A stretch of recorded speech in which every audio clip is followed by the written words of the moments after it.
and create opportunities as well, and then finish his chances also. So if Seattle's defense doesn't lock him down, doesn't account for him, it'll be a long day for that defense, and Orange County can pick up a victory. The Dutchman off to a nice start in his first season with Logan Paws, and we'll now take a look at the starting lineup, starting with the visitors, and obviously with that partnership they have with the Seattle Sounders in the MLS, always a revolving door here. Yeah, for sure, and that revolving door is especially evident in that back line with Kuntz, Riley Grant, Lorenzo Ramos, those three different back line from the side that played OKC on Monday. Brian Nanasinkum, the only mainstay from that back line from Monday's game, and then for OC, like you said, they're fresh. They're going with their main starting lineup. Yep, 4-2-3-1. The Pineda boys there in that two midfield, or double pivot as they like to call it. The Pineda boys, they will be important in terms of connecting the defense to the attack. Stevanovic will have to be very, very strong and very influential in the midfield as well. It's going to be Orange County and Seattle to duke it out for 3 points or perhaps 1 point apiece, but we'll find out when we come back.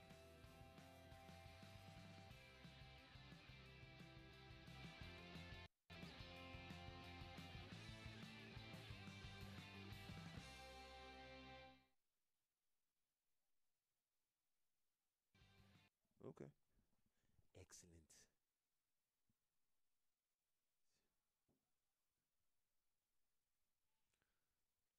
Word. Okay. Word up. It's the code word.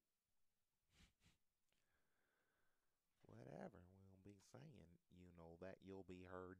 Stevanovic. Dusan Stevanovic. Which one? Croatia?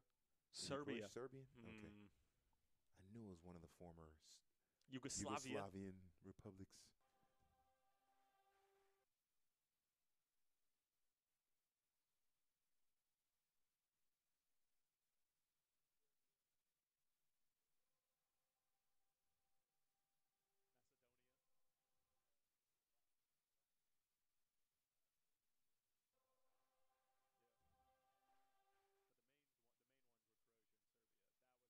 But the main ones were Croatia and Serbia. That was like what split up deep into the loins of former Yugoslavia.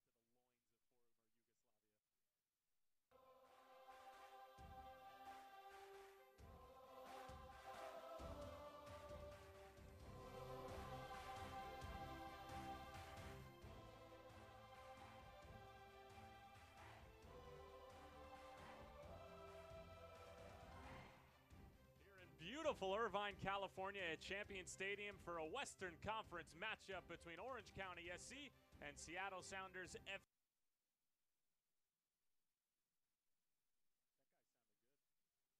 That guy sounded good. Serbia? Is the capital of Serbia. So it was technically Belgrade, Yugoslavia, but now it's Belgrade, Serbia. Dubrovnik or Split. I think it's Dubrovnik. I'll put my money on Dubrovnik. I was in Split. Split is dope. Split is amazing. Oh yeah. You been to Dubrovnik?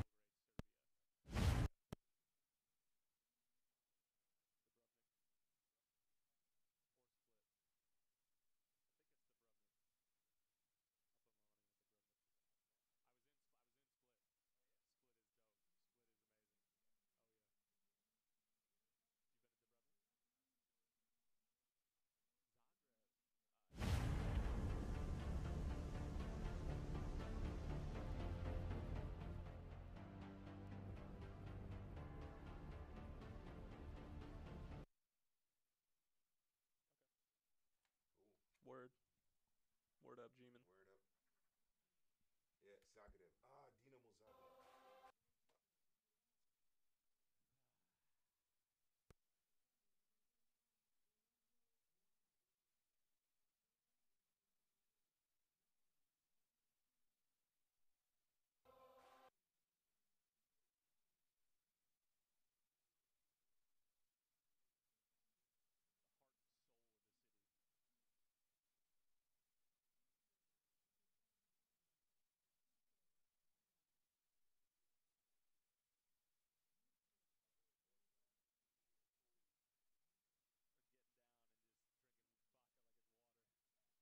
beautiful Irvine, California at Champion Stadium for a Western Conference matchup between Orange County SC and Seattle Sounders FC2. Hello, everybody, and thanks for joining on this beautiful Saturday evening. Tyler Terrence alongside the ever-jubilant George D. Metellus. And George, should be a fantastic match here today. Orange County have been famished for some football, just 8 games at the beginning of their schedule. Yeah, that means they should be fresh, and that means you add that with the fact that they're at home, the first of a 3-game home stand for Orange County. This promises to be an exciting game. Should be a lot of goals in this one. Seattle coming off of a thrilling 3-2 victory over OKC on Monday, and somebody who has been in great form for Ezra Hendrickson's side is that man, Irvin Parra. Yeah, he is the team's leading goal scorer. He will be at the point of the formation. We'll get to the starting lineups and the tactics in a minute, but he scores goals, Seattle wins. Very simple formula for Sounders 2. And somebody that Seattle is going to have to keep an eye on is the leading goal scorer for Orange County, and that is Jerry Van Avike, who has 3 goals and an assist this season. He really makes them go up top. Yeah, absolutely. He's a person that can drop back in the midfield and create opportunities as well, and then finish his chances also. So if Seattle's defense doesn't lock him down, doesn't account for him, it'll be a long day for that defense, and Orange County can pick up a victory. The Dutchman off to a nice start in his first season with Logan Paws, and we'll now take a look at the starting lineup, starting with the visitors, and obviously with that partnership they have with the Seattle Sounders in the MLS, always a revolving door here. Yeah, for sure, and that revolving door is especially evident in that back line with Kuntz, Riley Grant, Lorenzo Ramos, those 3 different back line from the side that played OKC on Monday. Brian Nanasinkum, the only mainstay from that back line from Monday's game, and then for OC, like you said, they're fresh. They're going with their main starting lineup. Yep, 4-2-3-1. The Pineda boys there in that 2 midfield, or double pivot as they like to call it. The Pineda boys, they will be important in terms of connecting the defense to the attack. Stevanovic will have to be a very, very strong and very influential in the midfield as well. It's going to be Orange County and Seattle to duke it out for 3 points or perhaps 1 point apiece, but we'll find out when we come back.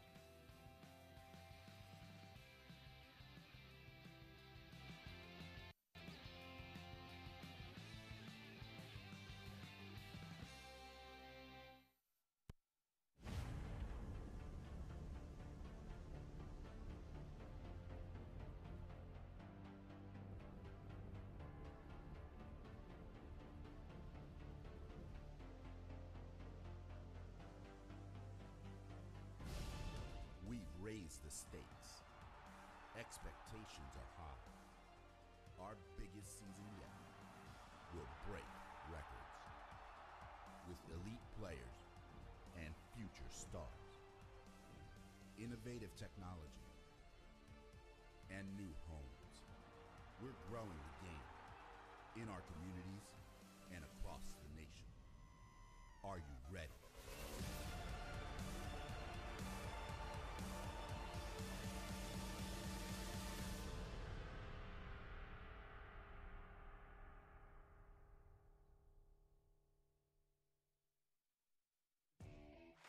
We built the USL into the largest Division II professional soccer league in the world. And now the time has come to announce USL Division III, America's professional 3rd Division league, completing the U.S. pro soccer landscape.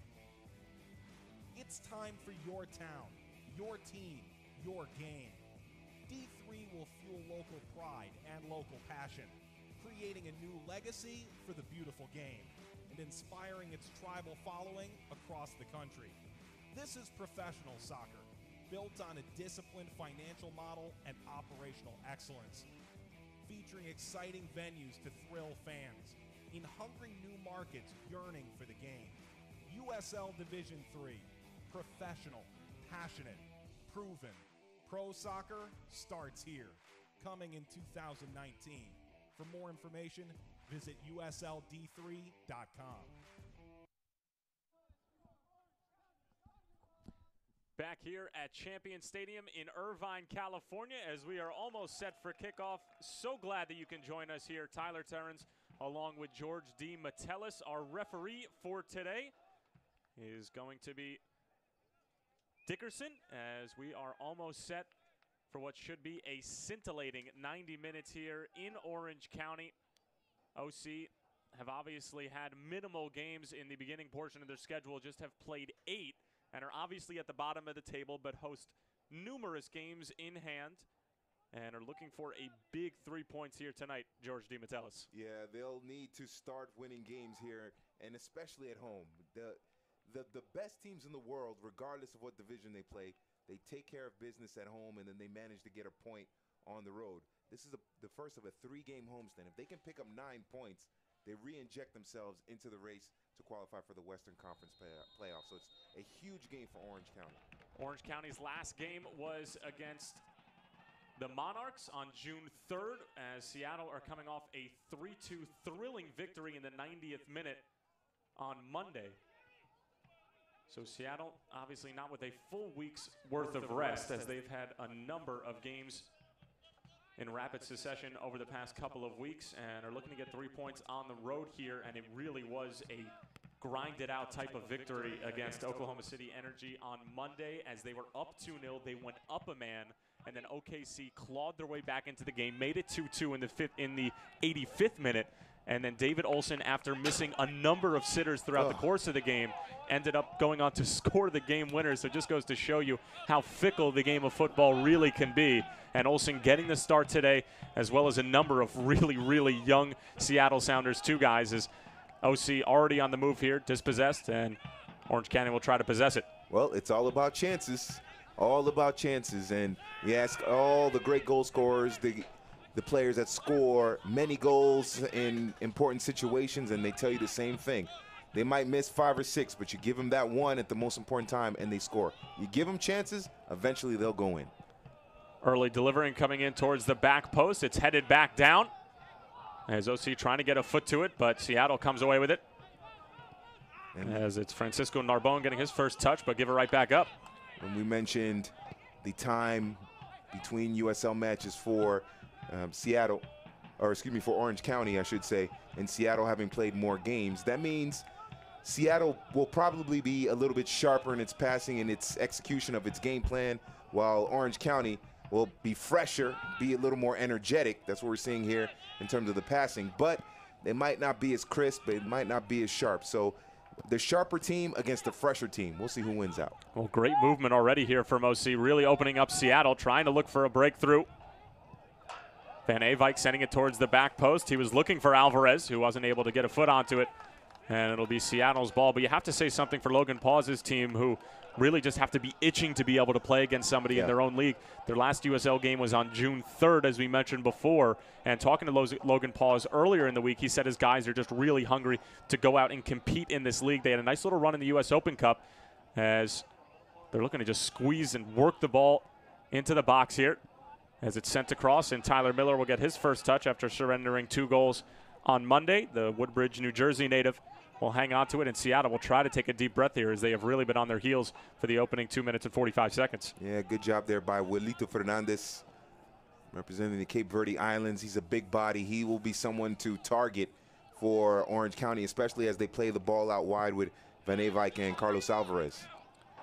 Fernandez was a standout at University of Massachusetts Lowell, was a Riverhawk from 2013 to 2016, and trying to make a name for himself here in the USL. Moved from the Cape Verde Islands in 2009 to the United States, was drafted by FC Dallas, was not signed.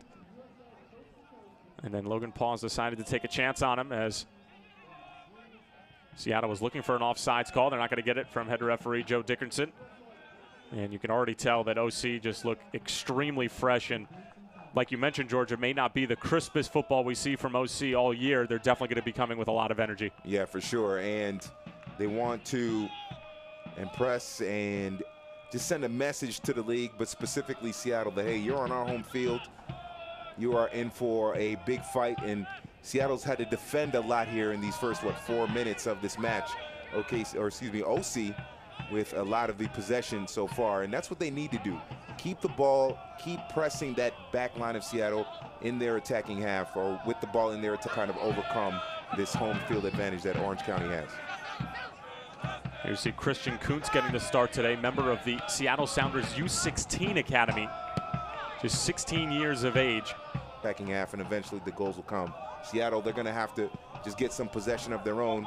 Try not to play too many long balls. I know it's tough from the goalkeeper position, but keep that ball down, work it out from the back, and that'll help them kind of overcome this home field advantage that Orange County has. Here you see Christian Kuntz getting the start today, member of the Seattle Sounders U16 Academy, just 16 years of age. Getting his first start this season with the USL side, as it is blown offside. And this club obviously loves to give their youth an opportunity. It just goes to show the amount of trust that this club has from top to bottom to just be able to say to a 16-year-old, go ahead and play against an Orange County team on the road on a Saturday night. Well, it's, as you mentioned, the confidence in what he can do, confidence in his ability. That's the most important thing. And they put him out here in a big USL game, a league game on the road. That means he has a bright future. Seattle right there in the playoff mix after a big win over OKC on Monday, and obviously with OC a number of games in hand, looking to sort of propel themselves into the top 8, as we have an early foul called here against Irvin Parra. Joe Dickerson getting his first field for the game, charged with all the important decisions and hopefully not any executions on the field in terms of giving out a red card, as Seattle, we mentioned before, were able to force Miguel Gonzalez into a red card by simply frustrating him, and for 65 minutes. As here's an early opportunity, Olsen with it. Olsen goes for goal, and Lyon able to get his first touch against his former club. Was drafted by the Seattle Sounders, spent a number of years with the club at the USL level as well as the MLS, and now getting an opportunity against the team that drafted him, that gave him a professional opportunity.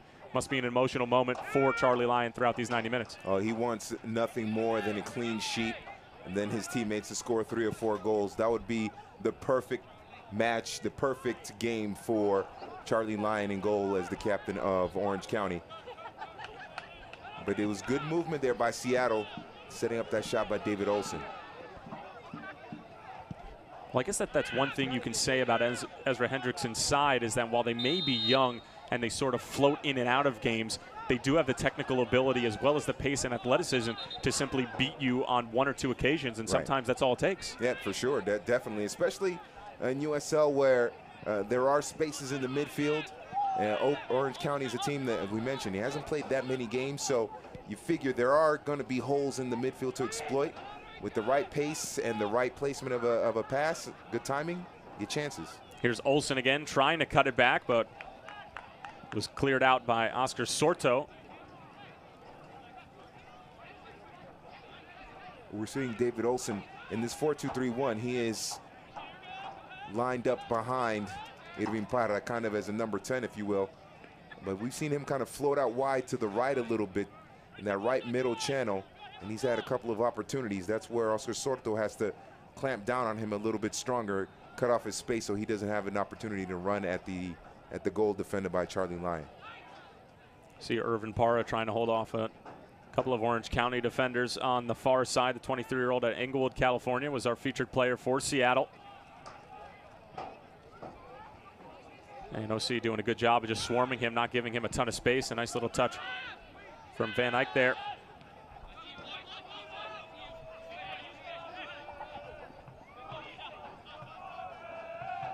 Tyler Miller with 11 appearances this season, 2 clean sheets.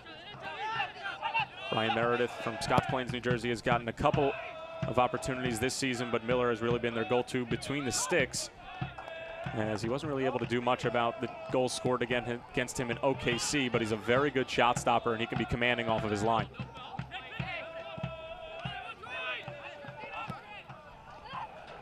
Great run into space.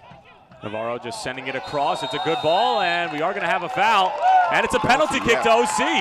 Yep. Nana Sinkum got tied up with an Orange County attacker, and it's Wilito Fernandez who the two were tied up.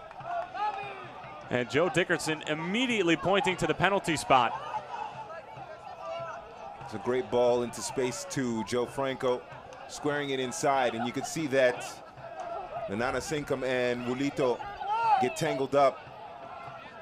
And that was because Nana Sinkum lost track of Wilito. Wilito had the advantage. He was ahead of them there. He would have connected on the pass, and Nana Sinkum bringing him down. But that's what happens when you make the right pass and you have someone running into space. It opens up holes in the back line, and players lose track of their markers. They're forced to foul, leads to penalty kicks. Miller's 2 for 4 on penalty kicks this season. Muse steps up, and Muse buries it. It's an early lead for OC, a controversial penalty here inside of 10 minutes, but OC will take it nonetheless. 1-0 to the home side. Nice, calm, composed finish by Roy Muse. And he has given Orange County the lead.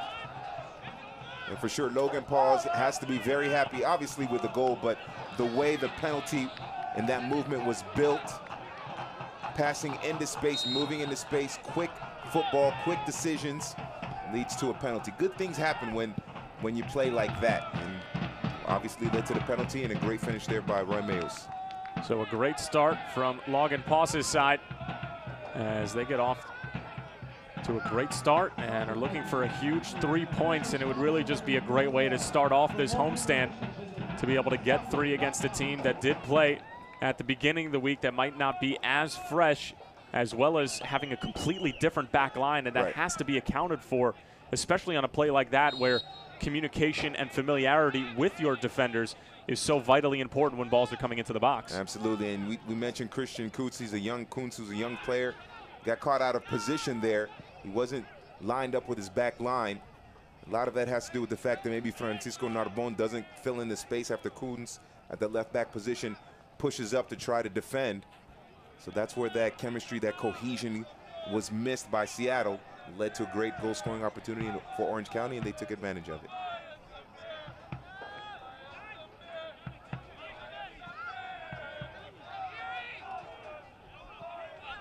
So Seattle, just 10 minutes into the game, have already dug themselves a hole, down 1-0.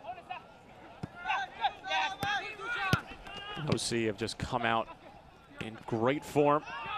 And why not? After not having played a USL game since June 3rd, they have just been so hungry to play against competition. And when we were talking to Logan Pauls, he just said that it's nothing that we can control the way that the schedule is set up in the beginning of the season. It's obviously going to balance itself out. They're going to have a bunch of games loaded during the middle of the summer during the dog days, but that means that they're going to be that more fresh than some of the other teams who have already played 15 or so games. And it's going to be a great opportunity for them to make up ground. However, Seattle on the move here.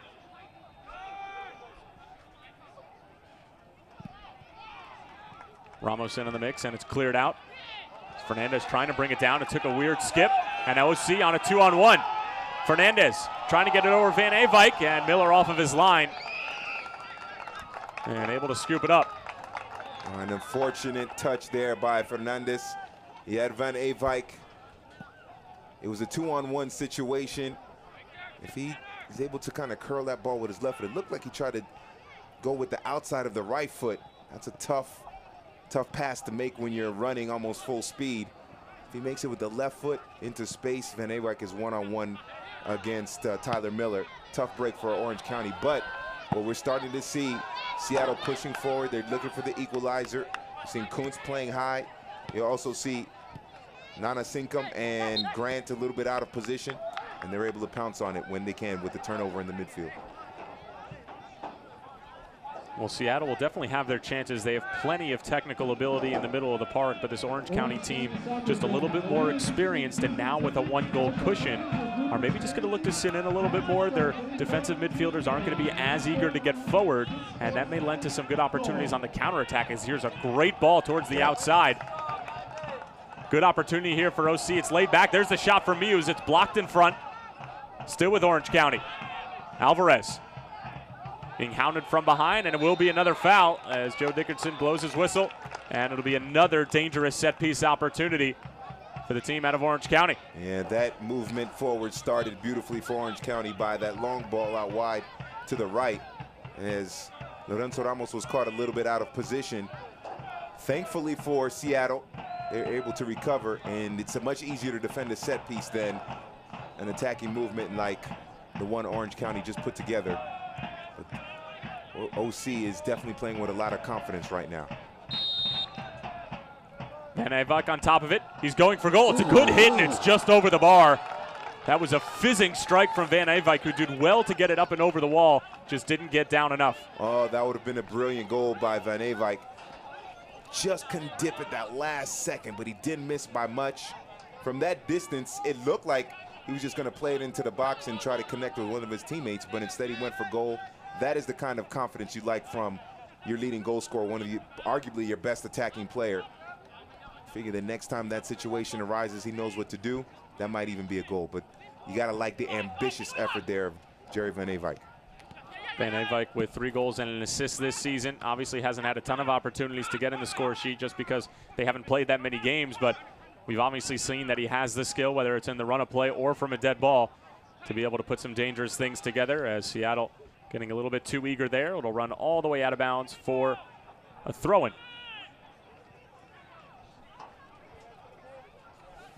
Fans, stay up to date on the latest USL news and information from around the league. Tune into USL Coast to Coast with Mike Watts, Mondays at 9 p.m. Eastern Time on SiriusXM FC, Channel 85. Also, don't forget, SiriusXM FC will air the USL Game of the Week. Please check USLsoccer.com for dates and times. One thing we're seeing here when Seattle has the ball, remember there were a couple of opportunities early in this game where David Olsen was able to get in behind the defense and test Charlie Lyon in goal. But since then, Orange County has done a better job of just tracking back numbers, staying compact, staying organized in defense. And it's led to quick turnovers and looking to burst out on counters. Maybe trying to burst a bit too quickly there as it'll go out of play. But it's the right idea from Orange County because this Seattle team, obviously down a goal, has to throw numbers forward. And like we've already seen, a 2-on-1 created, there are going to be numbers the other way on the counter. One thing that I'm noticing is that Kuntz, his youth is showing in the fact that he is going up the pitch a little too quickly and gets caught too high, and that's leaving space behind for Orange County to attack. That's why they tried to play that long ball there, because Kuntz got caught a little bit out of position, and on that goal as well, or at least the play that led to the penalty kick, he was a little bit too high there. So he's young, he wants to get up the park and help and attack, but he's got to be a little better disciplined. Great movement here from OC. Fernandez getting in on it. Early delivery cut out by Seattle. Sorto finding the feet of Van Eyck, who's tripped up from behind by Riley Grant, and Joe Dickerson looks like he's motioning to his pocket. And it will be a yellow as Riley Grant shown the mustard here in the 17th minute. Big center back, originally from Akron University, transferred to Penn State. As he gets a little bit too much of Van Eyck right there. Van Eyck definitely does sell it, but he came in from behind, and that's where the yellow card comes in. That's a dangerous play when you come in from behind. So that was the issue there for Riley Grant. So now another set piece inside of 30 yards. It's a good ball in towards the back post from Pineda. And it's put away. OC with 2 goals inside of 18 minutes. They're off to a dream start at home. Their first USL game since June 3rd. It's a flying start for Logan Paus's side. 2-0 to OC. Looks like Solomon Wabias is the man that gets the goal for Orange County. And how did that start? A foul, a needless foul by Riley Grant. The ball sent in and the service going the way of Solomon Wabias, and it's 2-0 in favor of Orange County. That's why it's so important you don't commit fouls around the penalty area, because it leads to free kicks, dangerous opportunities. Seattle, that back line is makeshift. And here could be another opportunity. Miller off of his line. Fernandez just has to tuck it away from a tough angle, but it's cleared off the line. As it was Francisco Narbone who got there. Miller was sprawled off of his line a ways away from home. Fernandez took too much of a touch outside and just diminished his angle. Oh, that's a tough break there for Orange County right now. With a couple of breakaways, they could have 4 goals in this match so far. They have the 2 already, but we saw one 2-on-1 situation, a heavy touch by Fernandez, and then again a heavy touch here by Julito Fernandez. But the confidence is sky high right now for Orange County, and deservedly so. That one just skips away from Para. And if you were not aware of the situation in terms of the schedule for OC, this would just look like a team who hasn't played a league game in 3 weeks. They just look hungry for the football on the pitch here, as they have just done a great job of coming out with a ton of energy. But it's also been compounded by the fact that Seattle have come out extremely flat and have made mistake after mistake. And that back line is a makeshift back line. It's not the normal back line that I'm sure Ezra Hendrickson would like to put out in a USL game. with a couple of youngsters, the inexperience, the lack of cohesion and constant communication, and Orange County have done well to exploit those spaces. Miu's getting into the area. Fernandez was waiting for it, cut out by Nanasinkum.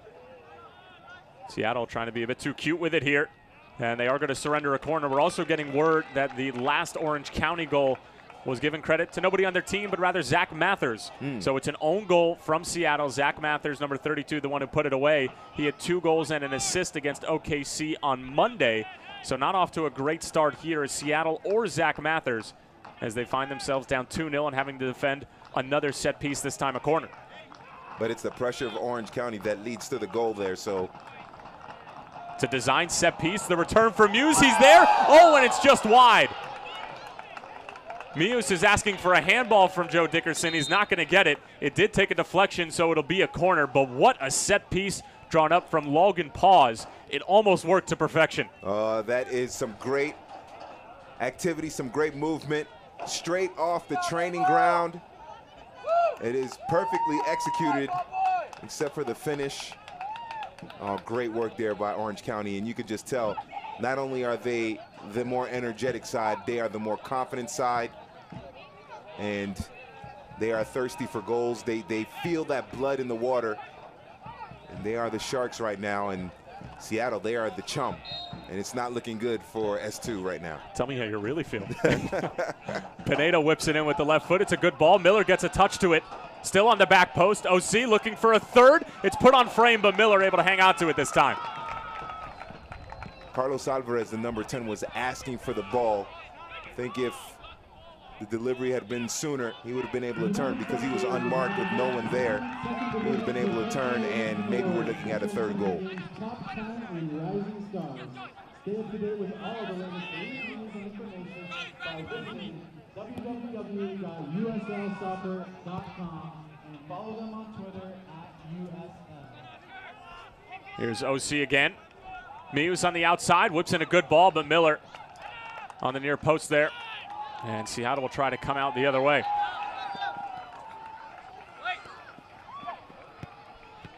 The move on the outside as Milo Barton looking to get forward. Another academy product from Seattle. Oh, and how about that skill from Victor Pineda. Adding insult to injury here to Ezra Hendrickson's side. Showtime in Orange County. I thought it's always showtime in Orange County. Yeah, that's true. Southern California. Soccer fans, Nike is an official sponsor of the USL. For more information, visit NikeSoccer.com. Van Avike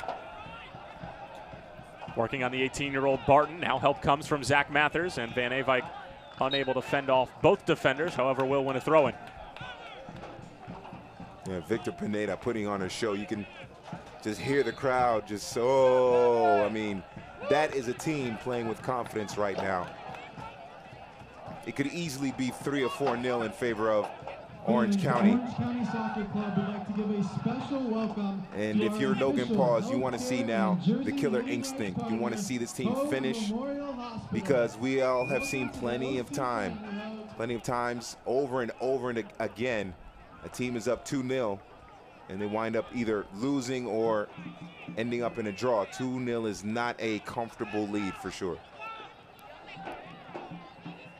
Well, how would that be for Logan Paws to see his team put 3 in the first half? They still have some work to do, but like you said, George, they've had a number of opportunities to really put this game away, but haven't done it quite yet. And they had that 2-on-1 situation as well as Fernandez when he was in on goal and around Tyler Miller, but just couldn't put the finishing touches on it. But Logan Paws has to be thrilled with the way this game has started. It's just a matter if his team can finish it, as here's some great movement.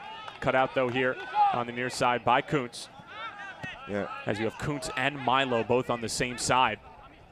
And Milo's having to drop back deeper now and defend because they are trying to overload that side and put Kuntz in a tough situation defensively. Kuntz, they've seen that Kuntz is coming out.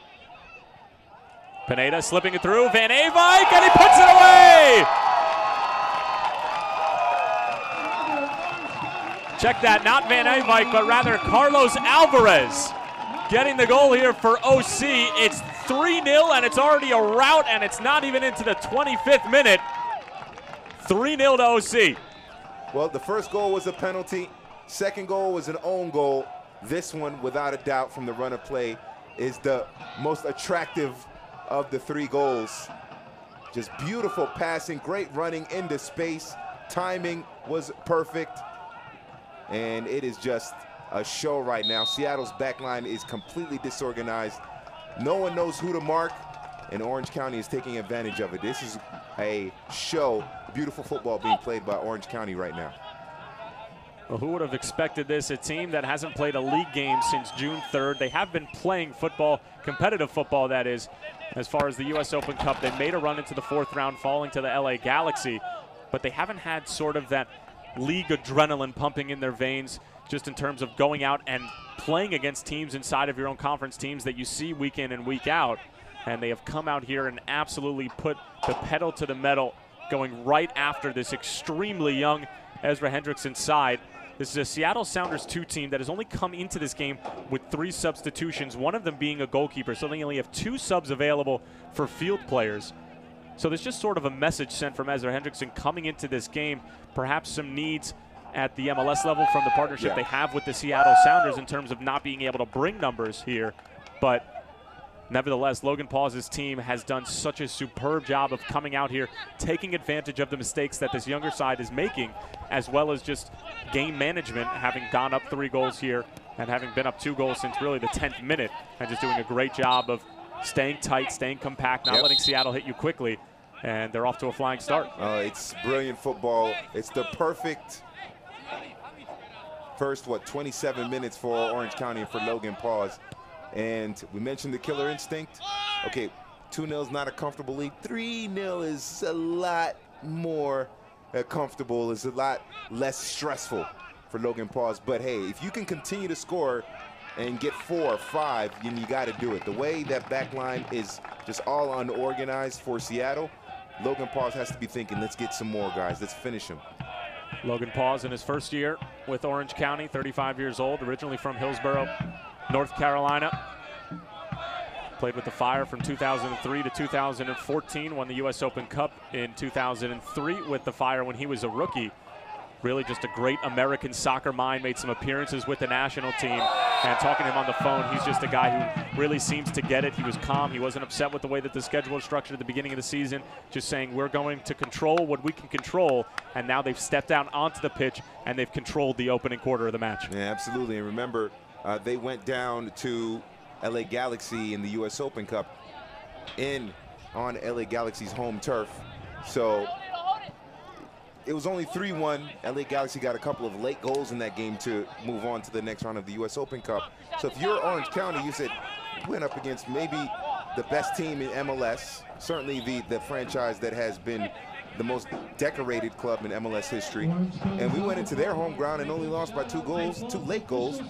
Man, we could play at the USL level and you know, play well and win. So that's one of those rare occasions where a loss can actually build confidence. Well, certainly nothing to hang your head about in terms of losing to Giovanni Dos Santos and the LA Galaxy. Here's an early ball sent in. There's a good header from Olsen as he elevated himself above all OC defenders. However, it goes wide.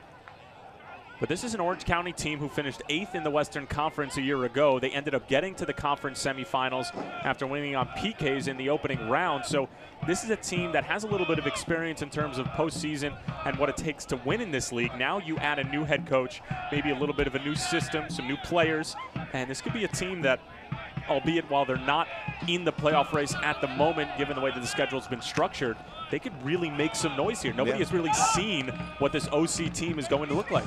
Oh, that's for sure. And Orange County is a team that you have to say, with the way they've come out and performed here, look, we know Seattle 2 here, Seattle Sounders 2. The back line is a makeshift back line, but so you still have to exploit it. You still have to be aggressive going forward and exploit it and take advantage of it and be ruthless, and that's what they've done.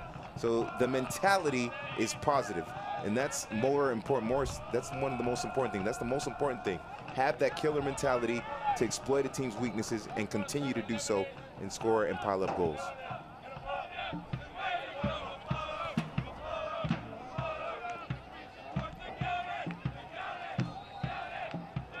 Parra trying to make something happen here for Seattle as they are just anemic right now in the attacking third. And Parra helping me out there, giving the ball away. And OC looking to counter quickly on the other end, but they give it right back up. Fans, the USL is one of the most prominent second division professional leagues in the world, featuring some of the game's top talent and rising stars. Stay up to date with all the latest league news and information by visiting www.uslsoccer.com and follow them on Twitter @USL. One thing I like about what Orange County has done in this game is they understood that Lorenzo Ramos and Christian Kuntz out wide don't have that much experience, and so they have focused their efforts in attack on going out wide. We haven't seen too much up the middle other than a couple of counterattacking chances, but most of the opportunities, the best opportunities, have come from play out wide. We saw the penalty kick. What led to the penalty kick was a play that came from the right side in. The own goal came from the right side. There was a foul, and then the service came in on the set piece. And then on the left side, that's when you had that great play that led to the Carlos Alvarez goal. So it's really been more of the wide play and the fact that they have noticed that Kuntz and Ramos are not that experienced. They've been undisciplined at times, and they've been able to exploit that. That's what is very encouraging. They're seeing that on the pitch, making that adjustment, and playing very smartly.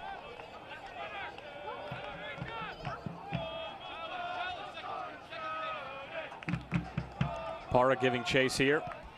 Well done from Ubias, as it'll stay with Seattle in Orange County territory. As Seattle, a team who right now is inside the playoff picture comfortably. They're in 5th place on 20 points, but they've played 15 games, so they've played almost double the amount of games that Orange County's come into this contest. So it is strange the way that this schedule has been structured, but looking forward to the next few weeks in terms of Orange County's schedule.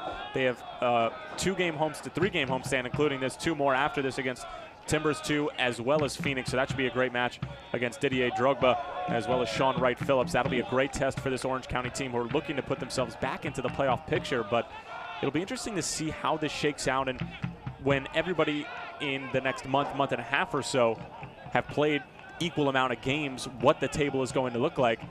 Van Avijk out on the wing, trying to find Alvarez. It was a floating ball that allowed Seattle to come back and get it, but good movement again from OC, who are going to actually hang on to the ball as it's given right back. Yeah, it's been the Seattle midfield has had a hard time, first of all, maintaining possession, and then when they do actually have someone hold the ball for more than 3 seconds, they lose it very quickly because they can't string together 3 or 4 passes. That's been their problem. Great move here. Alvarez again, just trying to slip through Riley Grant right there, but just right out of his reach. And he tried the nutmeg there. That's a play of supreme confidence. Someone who is supremely confident right now. His team is up 3-0, scored a great goal to give them the 3-0 advantage. And he said, I'm feeling good. Let's try this nutmeg. The only problem was the touch was a little too heavy. You want to do something like that when you're not in a confined space with 3 or 4 other players around you. And that was the issue there why he lost it. But still, the confidence is high right now, and it should be. Franco. Arbonne did well. Now here's Zach Mathers. Mathers striding forward as Olsen on his right. That's who he chooses. David Olsen into the area, coming off a game winner in the 90th on Monday. Comes back out, early delivery, comes toward the back post. Milo Barton, the 18-year-old, trying to work on a couple of OC defenders. Barton to the byline, takes a deflection, and it will go out for a corner. And what we're seeing is you're not seeing too many Seattle attacking players get behind Orange County defenders. You saw a couple times just in the first, 5 minutes. But since then, obviously the goal's helping in terms of a more relaxed defensive attitude, but more than just keep the players in front of them. Corner kicks are a lot easier to deal with than a player 1-2 who's able to get around the defense and then get deep penetration into the penalty area. Mathers on top of the corner, had an assist on Monday night as well as 2 goals as it's punched out by Charlie Lyon. And like you said at the top of the broadcast, George DiMattelis, a clean sheet as well as 3 or 4 goals. You're right on par, baby. I did not expect that. I thought we'd see a lot of goals, but I didn't think it would be 3-0, that's for sure. But yeah, it's a dream scenario right now for Charlie Lyon. He is loving every minute of it, for sure. Again, Charlie Lyon playing against his former club, a club that drafted him 75th overall in the 4th round in 2015. 2 clean sheets this season. Spent 2015 and 16 with Seattle Sounders too, as well as a couple of appearances with the first team. Attended Marquette University, originally from Illinois, just 25 years old. And he's somebody that Logan Paws has had the utmost of respect for throughout the course of the season. And when I asked him who has really stepped up and given you more than you expected, he said Charlie Lyon. And he said that's not to think that we didn't have high expectations for him coming into the season, but he's somebody who has just elevated his game to the next level day in, day out, trains extremely hard, is great with the boys in terms of camaraderie, chemistry, and you have to be if you're a goalkeeper. You have to be vocal. You have to be somebody who gels with your back line, because that's what's really going to hold the glue together, and we see it falling apart on Seattle's side, and that's mainly due to just because of the pieces are constantly shifting. But Charlie Lyon has done such a good job in the back, and what few games that OC has had, he's been superb. And that's why he's wearing the captain's armband. You don't get, the goalkeeper doesn't wear the captain's armband unless he has those qualities that you just mentioned. And Charlie Lyon has those qualities.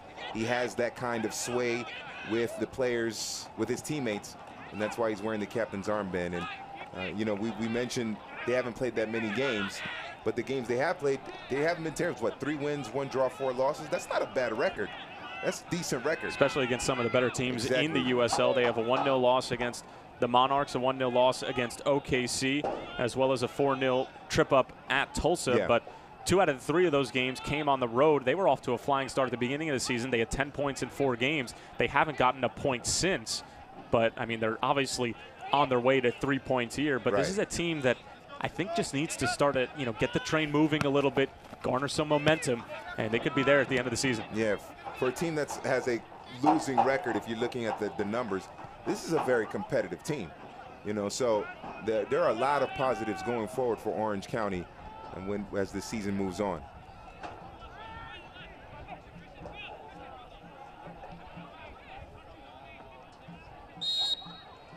Ooh, I think Victor Pineda was wide open. Unfortunately, I think Ami Pineda just dribbled a little too much, but a quick one-touch to Victor Pineda, who was unmarked in the midfield. He would have had a chance to run at that Seattle defense. Irvin Parra takes a hard hit in the middle of the pitch here, and that's the last thing that Orange County or Seattle want to do throughout the course of this game, is sort of get into a chippy boxing match, as it would be not the best suited for either team just in terms of personnel. And we'll take another look at the hit on Irvin Parra. Sort of caught on a weird angle there as he was trying to strike the ball and was almost airborne having struck it, and then the hit comes in afterwards, almost made a little bit worse out of it than it really was. At least he's up and running, and that's good. But Bias is the one with the foul. And if you're Orange County, what you like about that play is that they're up 3-0, and they're still being aggressive in the midfield. They're still being aggressive, trying to win the ball, trying to get another goal. Because a lot of times you see teams, they go down 3-0, or excuse me, they go up 3-0, and they take the foot off the gas, as they say. And you know, you're at home still first half. You don't want to take the foot off the gas. You want to put the, you know, smash the accelerator and get some more goals, and just send that message that, hey, it's not going to be easy. You're not going to have more space to operate just because we're up 3-0. We're going to make it even harder. Well, I'll tell you one thing. I'm not getting in the car with you, but. My license may or may not be suspended. We'll just leave it at that.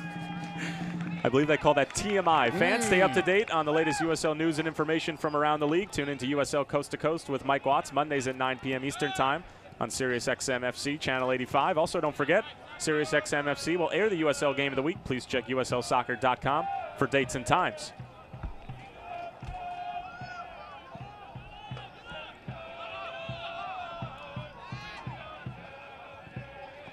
You can tell this Seattle team is just spent here. Yeah. It seems, you know, obviously not physically because they've only played 39 minutes, but emotionally, just the punches that OC have come out here and that they've landed early on have really just done in this very, very young team. And it looks like the belief has gone out the window. And when that happens, you can basically write the 3 points off. Yeah, for sure. The belief is almost out the window, as you mentioned, but also there's no creativity in the middle. Who's that person that is going to hold the ball up and then try to make something happen? and hold just a little bit of possession for Seattle. That hasn't happened. Early service into the box. Nobody home for OC.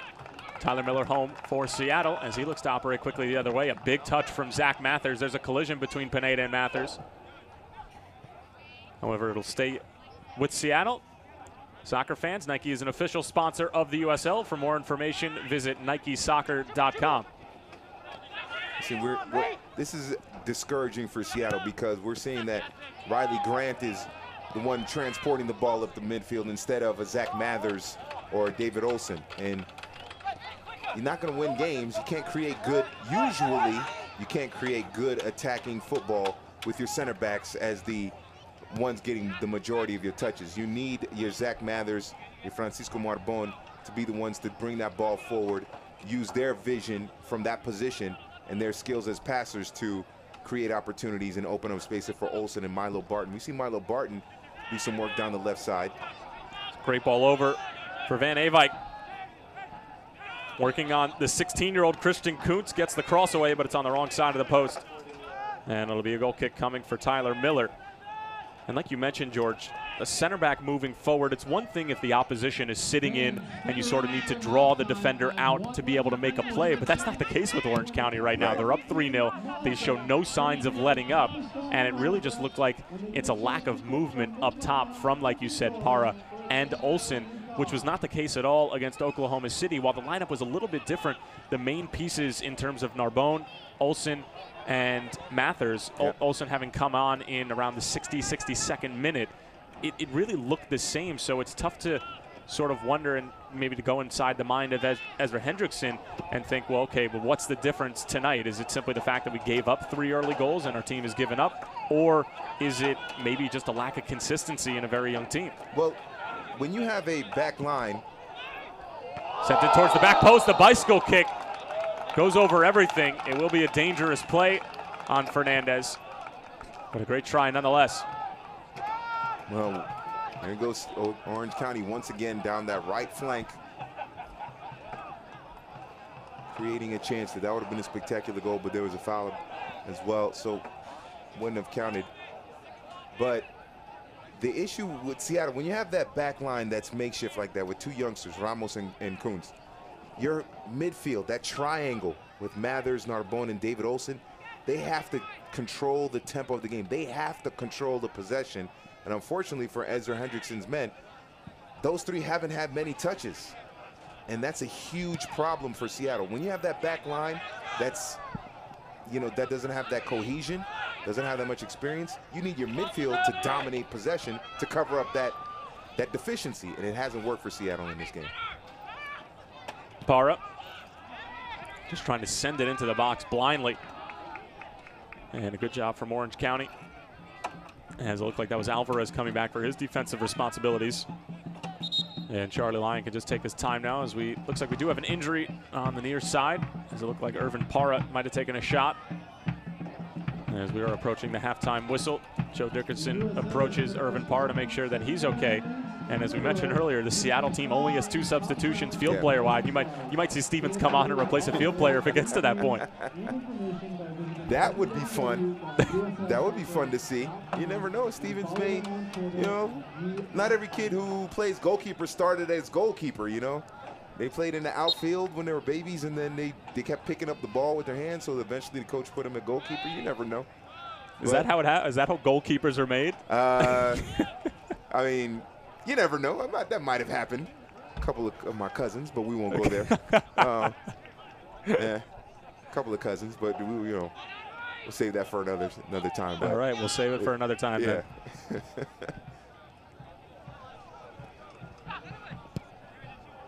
Sorto, big sweeping ball.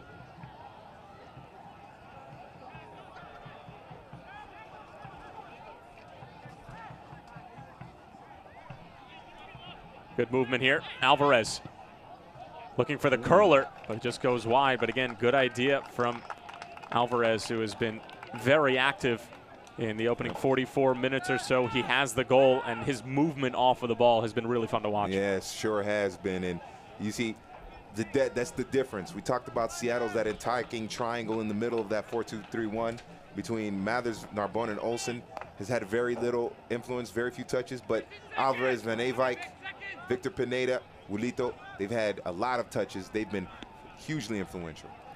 Fans, today's match, the USL is one of the most prominent second division professional leagues in the world, featuring some of the game's top talent and rising stars. Stay up to date with all the latest league news and information by visiting www.uslsoccer.com and follow them on Twitter @USL. I think if you're Seattle, you're down 3-0 at home. Obviously, you don't want to give up, but I think they have to start taking some risks. And one of the ways you can take risks in soccer and football is to press a little bit higher, try to force a turnover deep in their attacking third and get at Charlie Lyon. Let's see if they do that in the second half. I'm not the coach, but that's just a suggestion. You're coach in my mind, George DeMatteis. Well, we're FIFA in the FIFA game, not in real life. 1 minute of stoppage time here in the opening 45 minutes, and second 45 minutes probably couldn't come any sooner for Seattle, as they will travel down here to Orange County and essentially come up with nothing barring a spectacular 2005 Champions League replication of Liverpool and AC Milan, as I'm sure many football fans will never forget, but does not look that way, as here's an early ball sent in, but it is offsides as the flag was up on the far side. Especially the Milan fans. They definitely will never forget that. And myself as an Inter fan, I always remind you.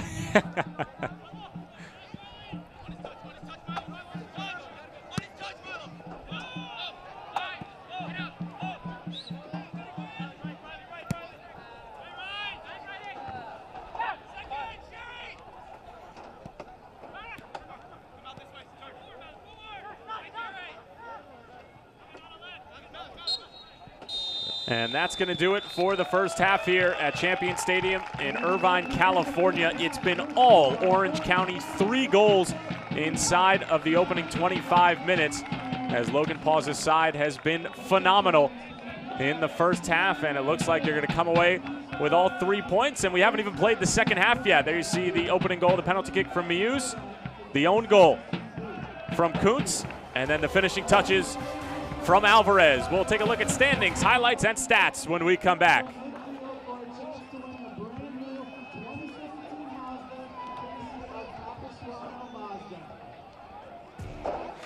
We built the USL into the largest Division II professional soccer league in the world.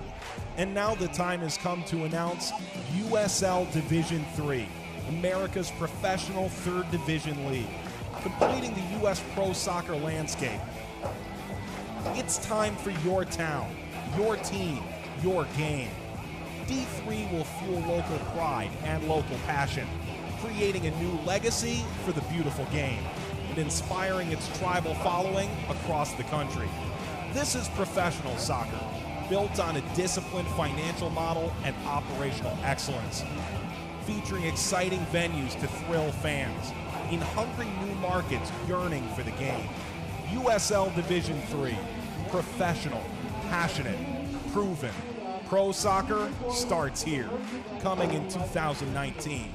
For more information, visit usld3.com.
Here in Irvine, California, as it has been all Logan Paul's and Orange County Soccer Club. 3-0 to the home side in the opening 45 minutes, and we will take a look at the stats from the opening 45 minutes while you might be grabbing a halftime snack at home. And George Dima, tell us it has been all OC. Yeah, for sure. Well, they have been snacking on that back line of Seattle, that's for sure.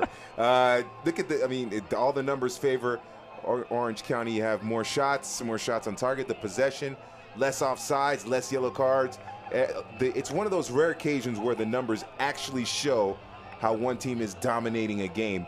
And for Orange County, it has been a brilliant first half. And for fans of Orange County, they want to see this replicated in the second half.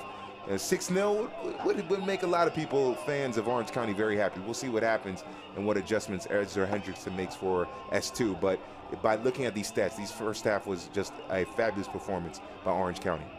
Well, these stats do certainly tell the story of a team who has not played a league game since June 3rd. They have been starving for some league football, and they are feasting on this young Seattle team here on a beautiful Friday evening in Irvine, California. 3-0 to OC. We'll be back with some highlights as well as some standings and upcoming schedules. Don't go anywhere.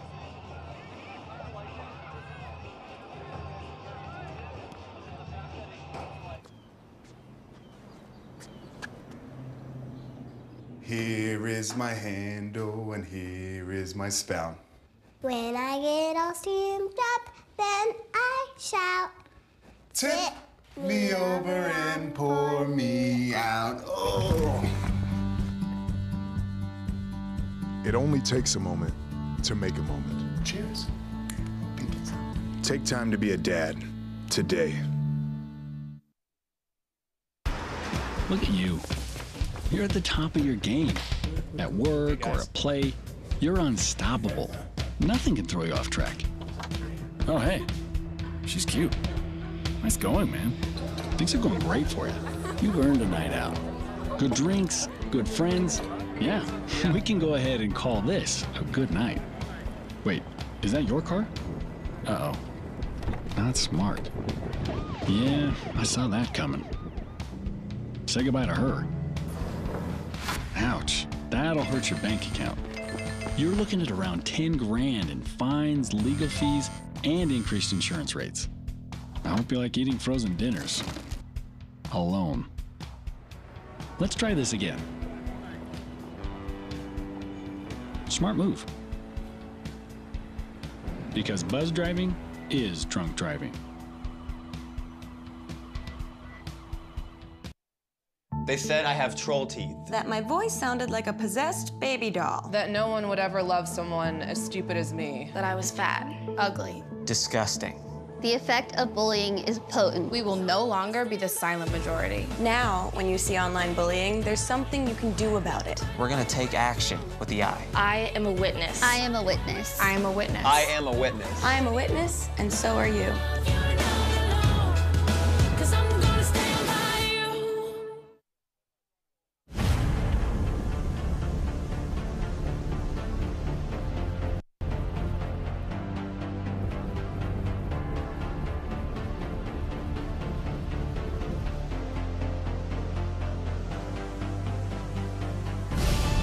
We've raised the stakes.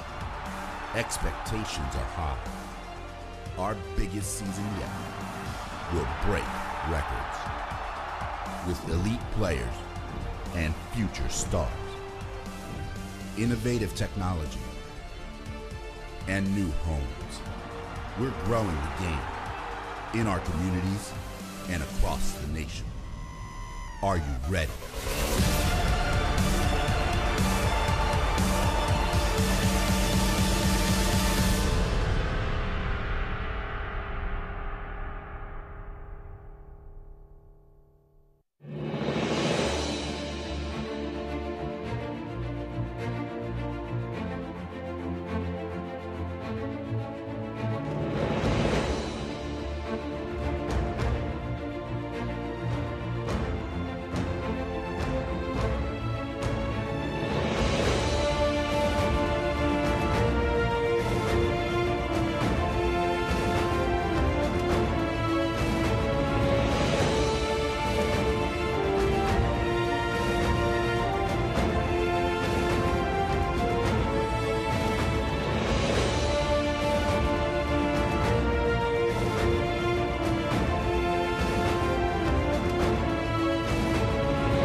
raised the stakes. Expectations are high.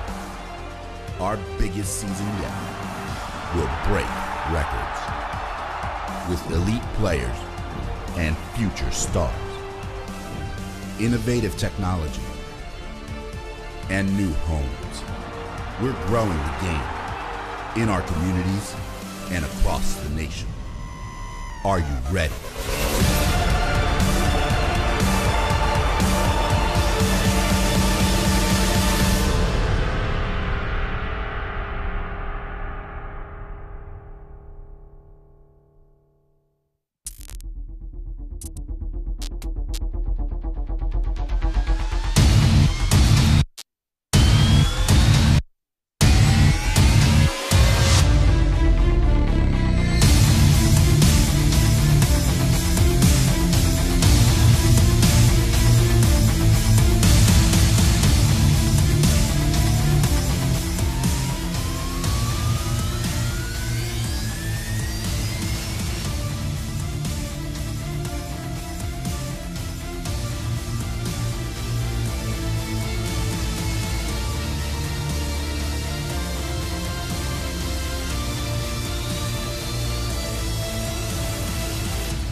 Back here in, there you go, Orange County.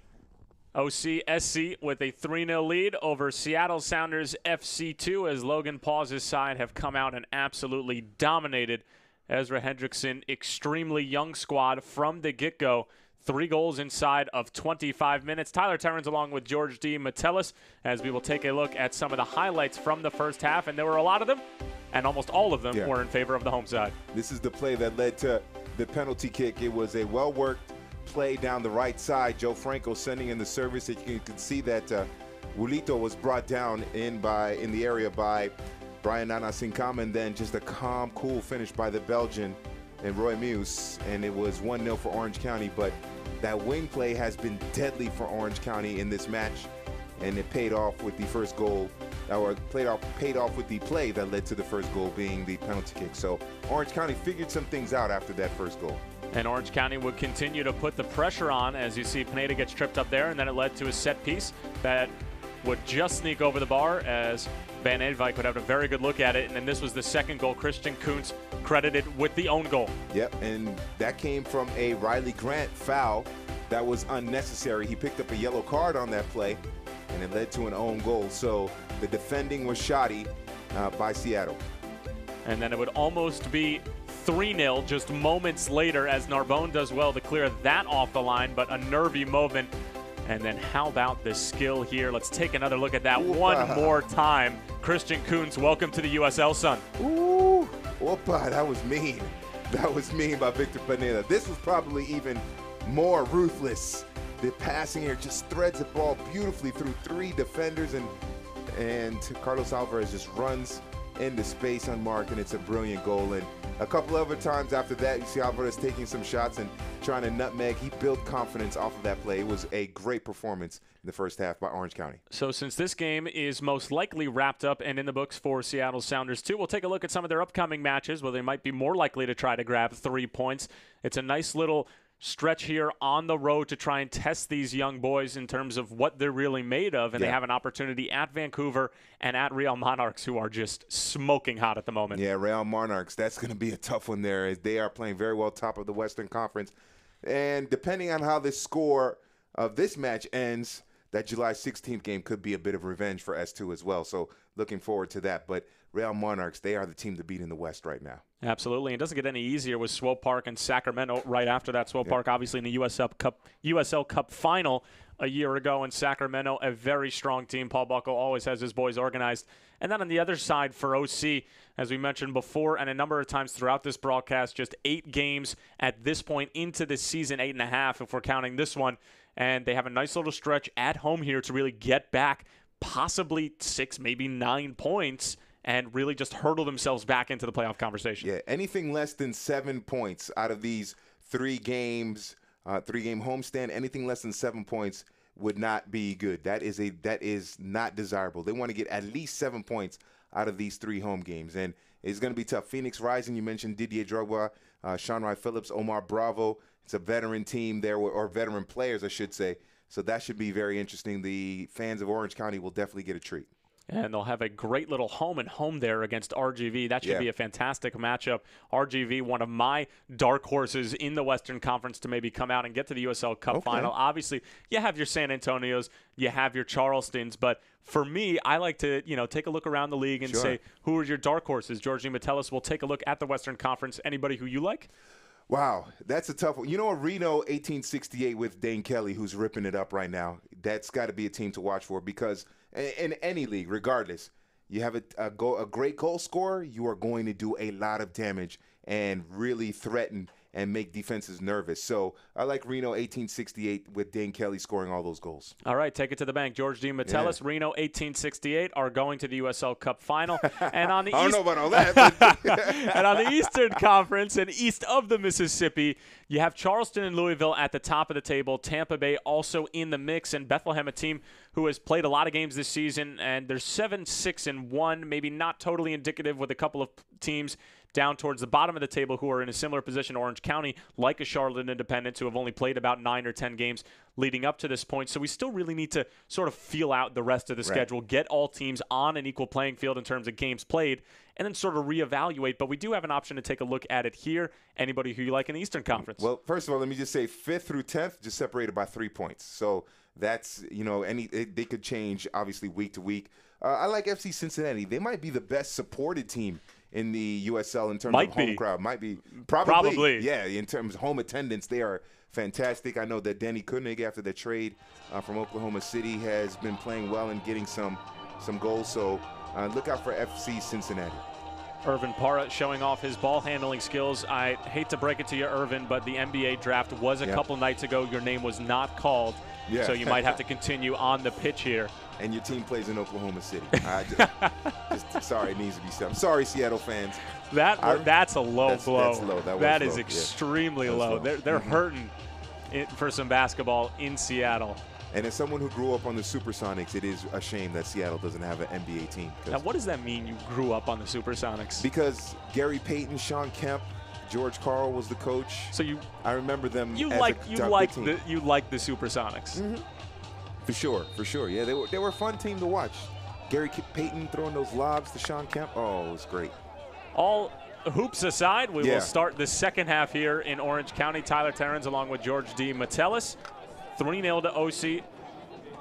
Starting the second 45 minutes here, as it was Muse with a penalty. Christian Kuntz, the 16-year-old, getting the start here today, his first of the season as well as his young career. Not off to a great start, giving up an own goal, and then it was Carlos Alvarez finishing off a really, really well-worked goal for OC. And right off the bat, Orange County coming out with a lot of pressure up front, and you love to see that from Logan Paul's team. As we talked about earlier, you really want to sort of put the pedal to the metal, stomp your foot on their throat, as it were, and just get out of here with 3 points and move on. Or, as to quote one of the greatest video games of all time, Mortal Kombat, finish him. That's it. That's the most important thing. Yes, finish him. 3-0 is a good scoreline. It's a very good scoreline, obviously, but 4-0 is a lot better. 5-0 4-0 is a statement. Those are statement games. Absolutely. Yes, for sure. You haven't played USL in 3 weeks, and you come back with a 4-0, 5-0 victory. That's a big-time statement. Especially against a team who really has sort of been opening eyes a little bit in terms of their play. They're inside the playoff picture at the moment, and while we mentioned that there are a lot of teams, including Orange County being the prime example of it, who haven't played as many games, they simply have been playing decent football up until this point. They had a big win against OKC. As Zach Mathers on top of the corner here, he had 2 goals and an assist against Jimmy Nielsen's side on Monday night. It's a good ball in from Mathers. It's headed down, and it's an early goal for Seattle. And it's Nana Sinkum who gets the tally. And right off the bat at the start of the second half, Seattle have a heartbeat.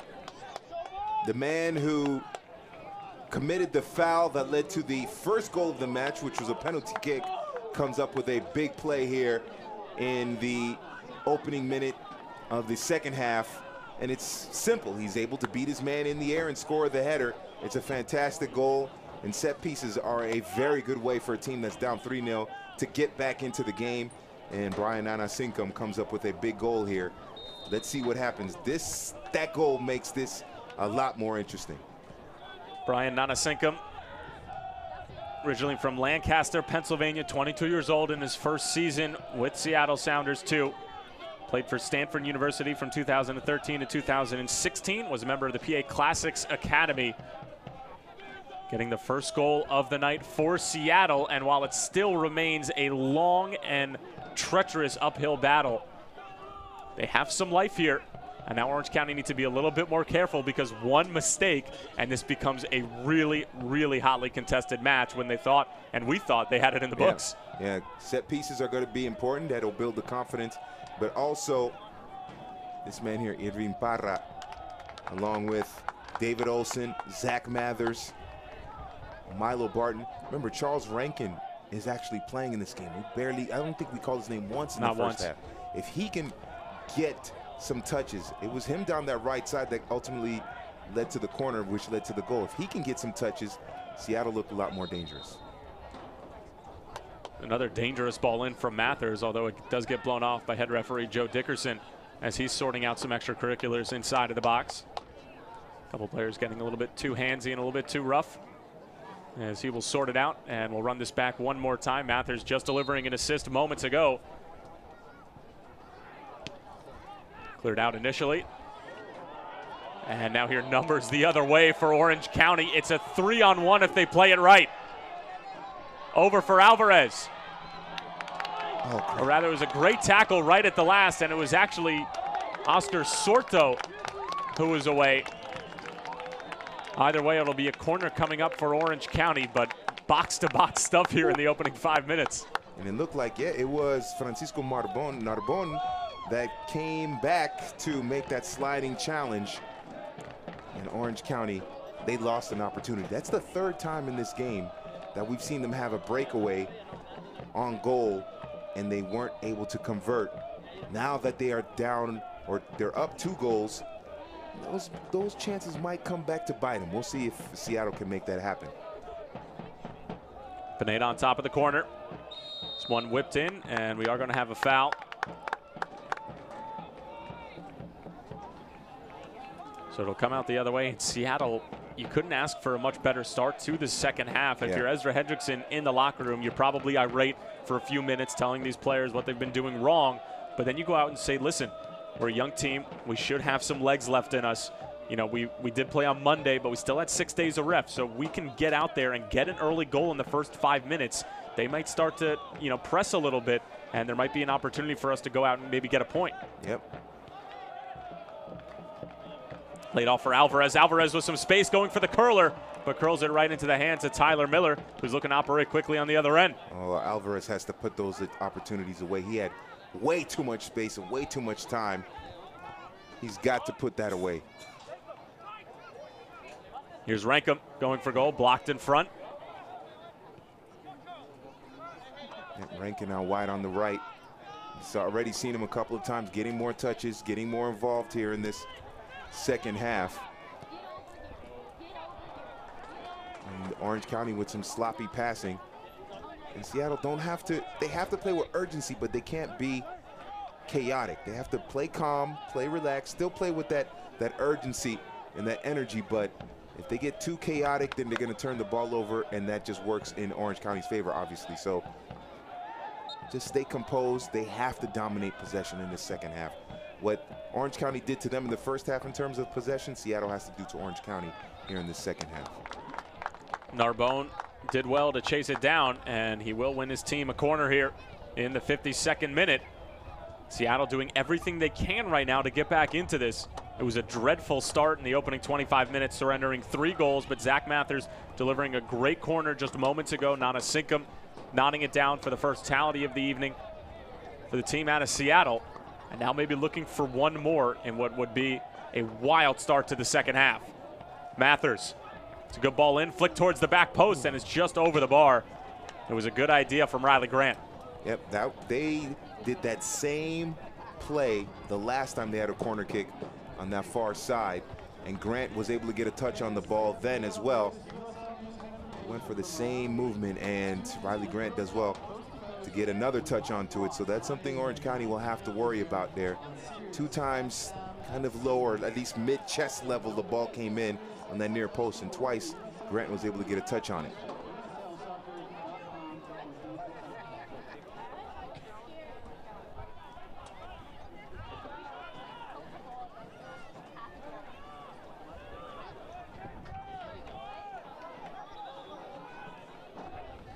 Stevanovic whipping it in.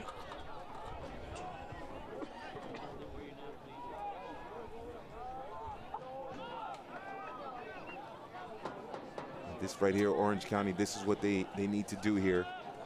Stay calm, knock the ball around. No need to go for any long balls. Just keep the possession. One-touch football into space. When you have the opportunity to run forward, do that. Carlos Alvarez showing some good strength here. Slip through. Fernandez got a touch to it. Van Eyck was waiting for it to fall to his feet, but Miller ends up being the one who collects it. Still a lot of space for Orange County to run through that Seattle midfield, that defensive midfield. Have to be careful of that, but much better from Seattle in terms of holding on to possession and more movement off the ball into space. Para squares it back across. It's a good ball, and it's Barton who ends up getting denied right at the last from Joe Franco. What a good moment that was for Milo Barton to cut the deficit in half. That it looked like maybe the first touch wasn't as smooth as he would have liked. He had to play it out wide, or had to play it with the outside of his left foot. Just wasn't maybe the touch that he wanted. He wasn't quite comfortable with that first touch, and then delayed the shot, and then the defense able to come over and make it happen. But Barton has to finish those opportunities. Bad giveaway here. Rankin just trying to send it back across. Looking for David Olson. Irvin Parra not exactly happy with the way that play unfolded. Rankin was a little too late getting the ball to Olson. He won the ball in the midfield and dribbled too much. If he keeps his head up and just takes a quick look to his left, a good diagonal pass, and Olson is one-on-one on the goalkeeper, but he missed that opportunity. Poor giveaway from Grant. Alvarez with a heavy touch. Still Alvarez. Now slipping it through for Stevanovic.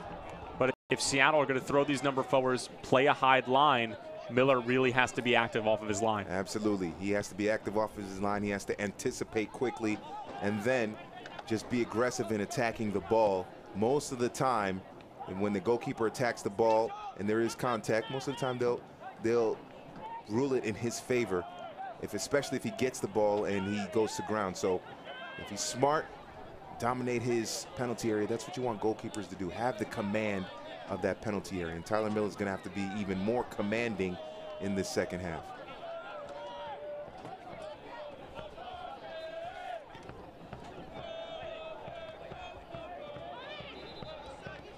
Pineda trying to slip it through from Van Eyck, but a good job from Seattle to snuff it out, as they are not letting the Dutchman get any time and space on the ball.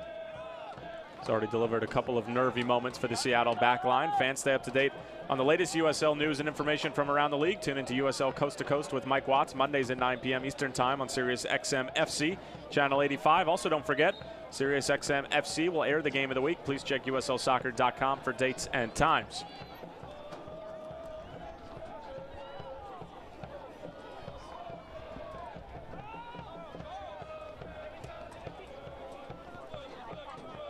One of the goal scorers, Muse, finding Alvarez. Alvarez cutting through the Seattle defense. Still Alvarez putting on all the moves. Tried to square it for Fernandez. He probably would have been better served taking it himself. Carlos Alvarez is playing with a level of confidence that is amazing. He just took on about 4 Seattle defenders and still looked dangerous. There goes 1. And then 2, 3. Right when he makes that turn back to his right, he's got to go far post with it. Yep. All that dribbling, it looks good, but in the end, it's wasted motion if you don't finish it. Looks good on a highlight, but in terms of the result, you got to finish those opportunities. It's David Olson.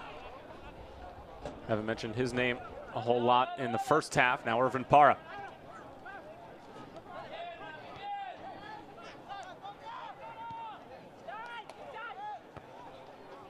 Trying to find Fernandez. Anasinkum cuts it out. Second one falls for Pineda. Stevanovic. And of Belgrade, Serbia.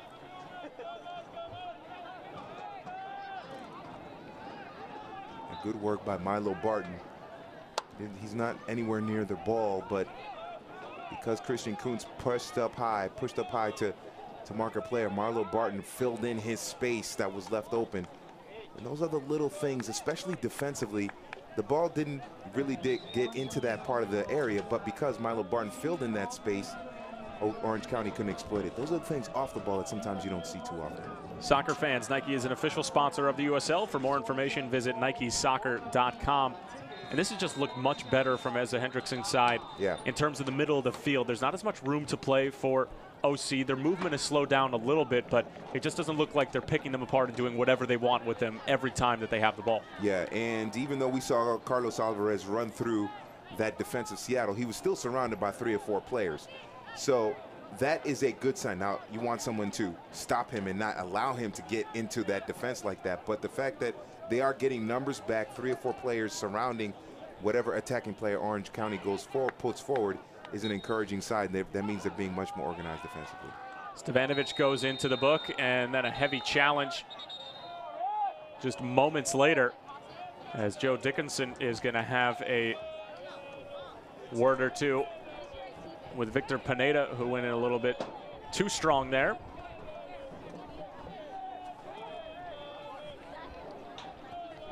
So Stevanovic shown mustard in the 60th, and it's Victor Pineda who just gets a stern talking to. No discipline just yet. Mathers on top of the free kick once again. The former Blue Devil clips it in. It's a good ball, and Fernandez gets there first, but he does surrender a corner. Set pieces, tricky for Orange County. Obviously, we have the first, Seattle's goal came off of a set piece. Now another opportunity here for Seattle. Mathers, if he can get this ball into the penalty, around the penalty spot, that will be very dangerous for him. It's an outswinger. It's towards the front post. It's coming down, and a bit of a swing and a miss there from Lorenzo Ramos. Still some work to do here for OC to try to get it out of their own end. David Olson does extremely well and wins a throw-in for his side. Quick throw-in towards the near post. Parra does well to hang on to it. Ramos back for Rankin. Rankin clips it in all the way towards the back post, but nobody home, as Joe Franco was a little bit nervous that somebody might be looming on the back post, but nobody was there. And Seattle, who got the early goal inside of 5 minutes at the start of the second half, really have been on the front foot here and making life extremely difficult for Orange County. They still need 2 just to draw level, but they're doing all the right things to try to get one. Yeah, for sure. That is because they are getting Rankin more touches. Olsen is getting more touches. You're seeing Mathers have a lot more influence, especially off of set pieces. You see them a lot more down the right side of their attack, the left side of OC's defense, and that has been a huge factor for Seattle getting back in this game and performing much better.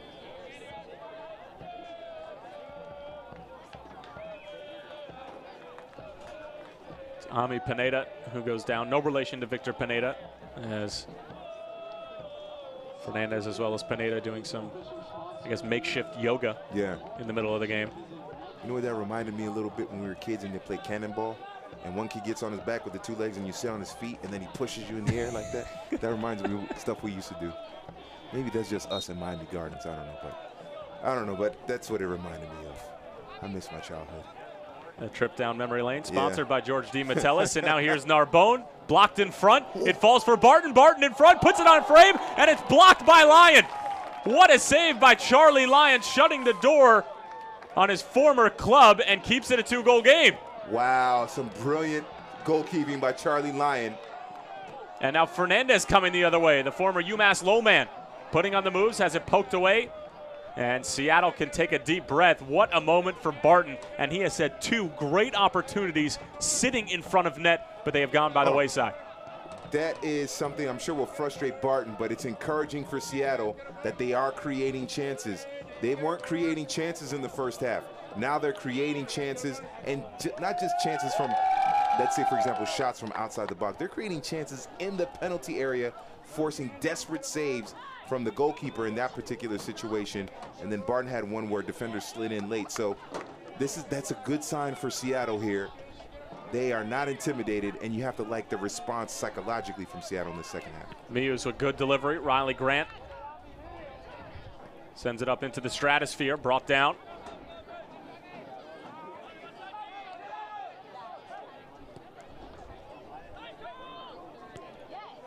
Muse. Alvarez was trying to let it run through for Fernandez. It was a great idea. The execution just whiskers off. Now it's brought down by Victor Pineda again. Tons of space here. Fernandez laying it off for Alvarez. He was held up, and it will be a foul. And with all of the talent on set pieces for OC, this is very dangerous for Seattle. It could be lights out if this goes in the back of the net, as a yellow card is issued to Lorenzo Ramos, who tied up Carlos Alvarez, and that probably is the right decision from Joe Dickerson, as that was almost a goal-scoring opportunity. And Seattle now, dangerous area here for Seattle's defense. But just a quick stat in terms of the attack of Seattle: they've doubled their shots in the penalty area, and they've quadrupled their corner kicks in relation from first half to second half. So that's an encouraging sign. But as we start to talk about Seattle's attack, they give up this opportunity here for Orange County. And it's going to be Monday, a team coming in and replacing Stevanovic here in the 65th minute. So the first chess piece is moved by Logan Paws. And now you have 3 superb footballers on top of this for Logan Paws, as it's Alvarez, Van Avijk, as well as Victor Pineda, who are all standing on top of it. Who will get the honor? And this is all about placement right here.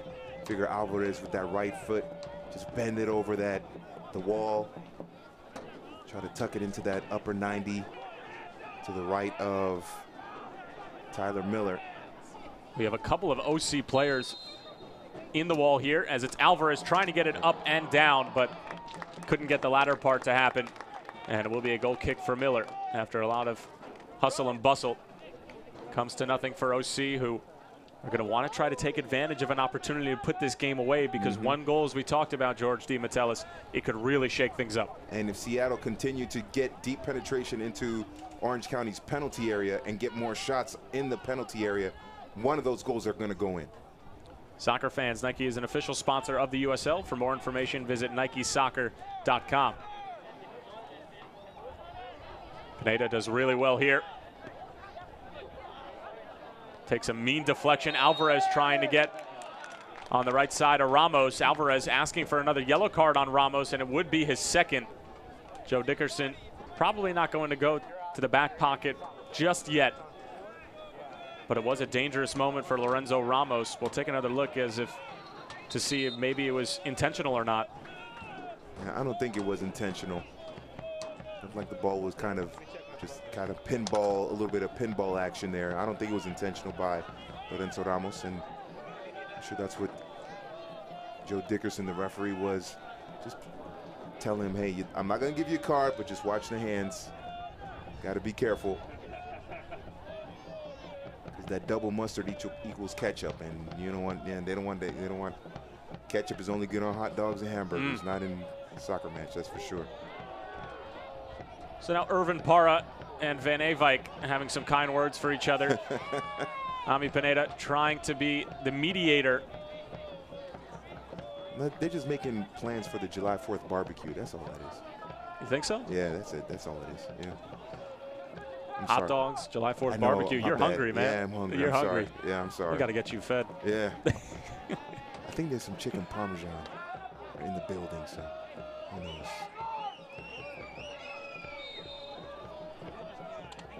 Pineda on top of the free kick. It's a good teasing ball towards the back post. Barton gets there first. It'll stay in play here as a team collects it. A team with a nice little fake around Kuntz. Back for Pineda again. Neat little turn. Drops it off for Ami Pineda. Ami Pineda lets rip. And Tyler Miller will see it out of play.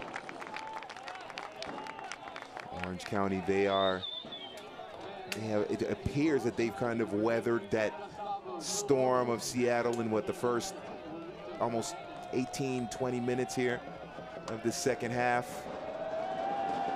Putting a little more pressure now on their attacking third.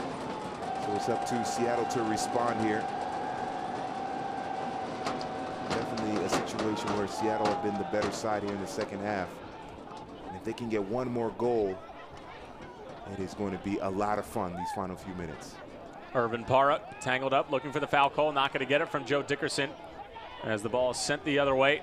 Riley Grant gets there first as he has stepped up his play by a considerable amount. Irvin Parra does well, puts it into a space for himself to run onto. Parra trying to send it for Rankin. However, it will be another corner for Seattle as the set piece number continues to rise for Ezra Hendrickson's side. They've already turned it into 1 goal. Their 6th corner of the evening.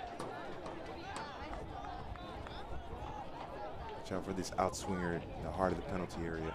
Good ball in from Mathers. It was a free header. It falls to Nanasinkum, who already has 1 goal. And we do have a collision in the box that forces Dickerson to make a call.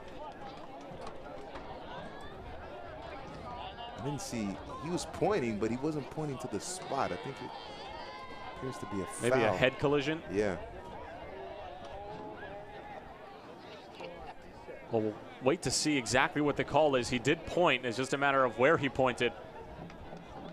If it was to that little white circle in between the 6 and the 18, it'd be disastrous for OC as we'll take another look at it.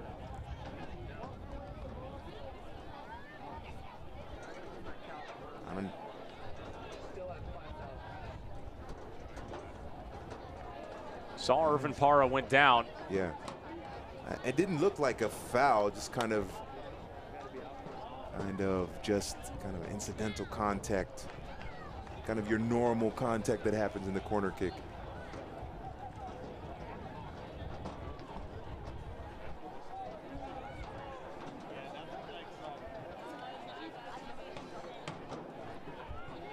Oh, on the ankle, on the left ankle, lower leg of Irvin Parra.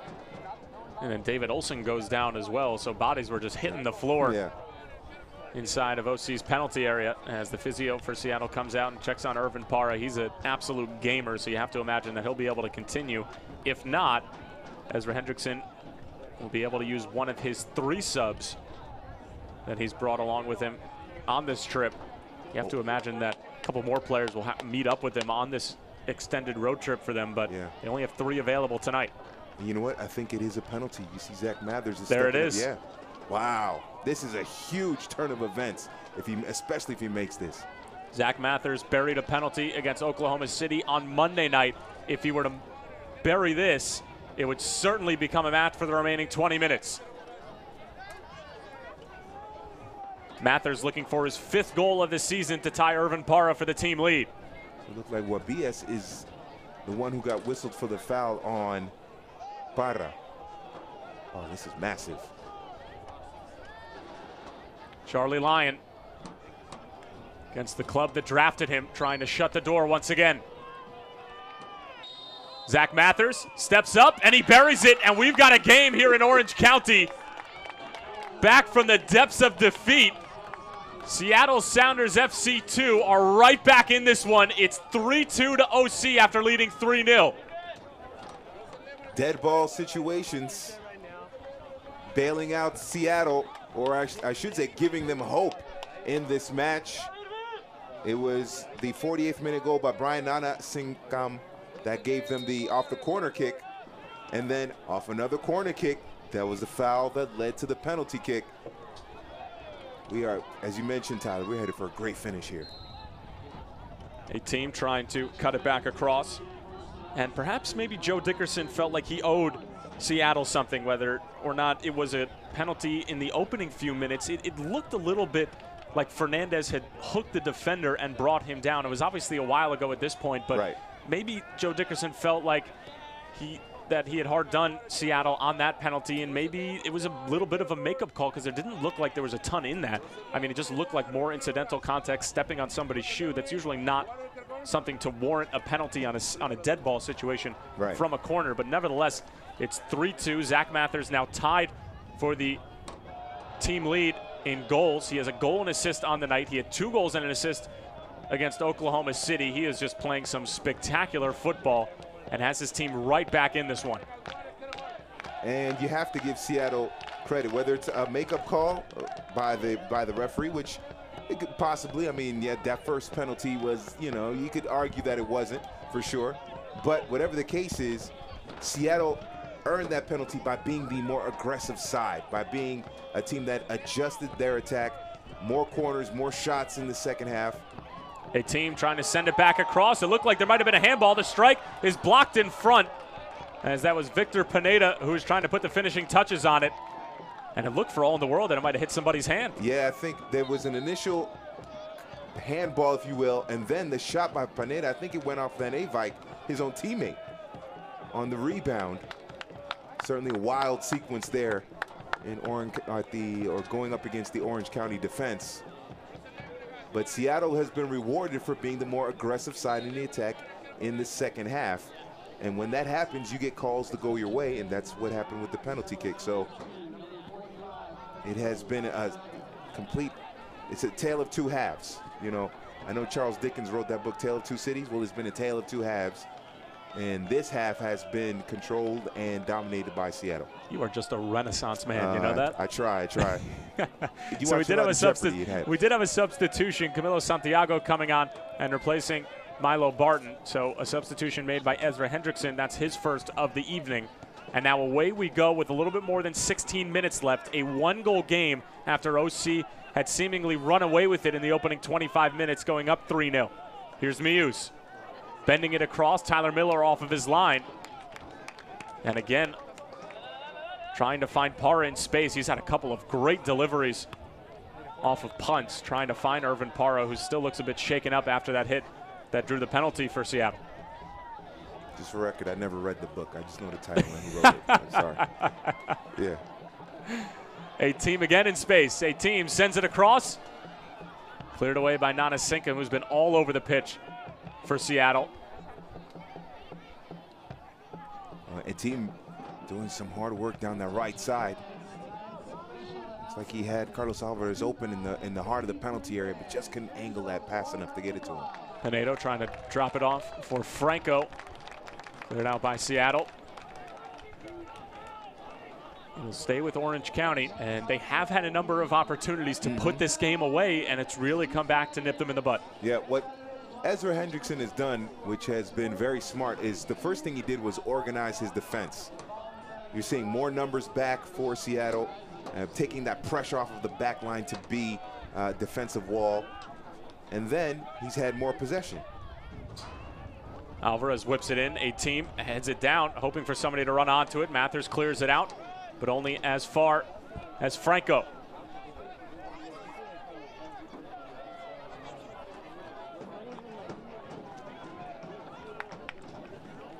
And that's been the key for Seattle. Drop more numbers back in defense, and then when you have more. It's a long-range effort right into the breadbasket of Tyler Miller, who's saying settle things down for a moment. And then they've been able to use their pace out wide when they do have possession. First of all, they're holding on to possession a little bit more. And then when they do have the ability or make that way into their attacking third, they're making the right passes and they're finishing their opportunities on set pieces. Fans, the USL is one of the most prominent second division professional leagues in the world, featuring some of the game's top talent and rising stars. Stay up to date with all the latest league news and information by visiting www.uslsoccer.com and follow them on Twitter at USL.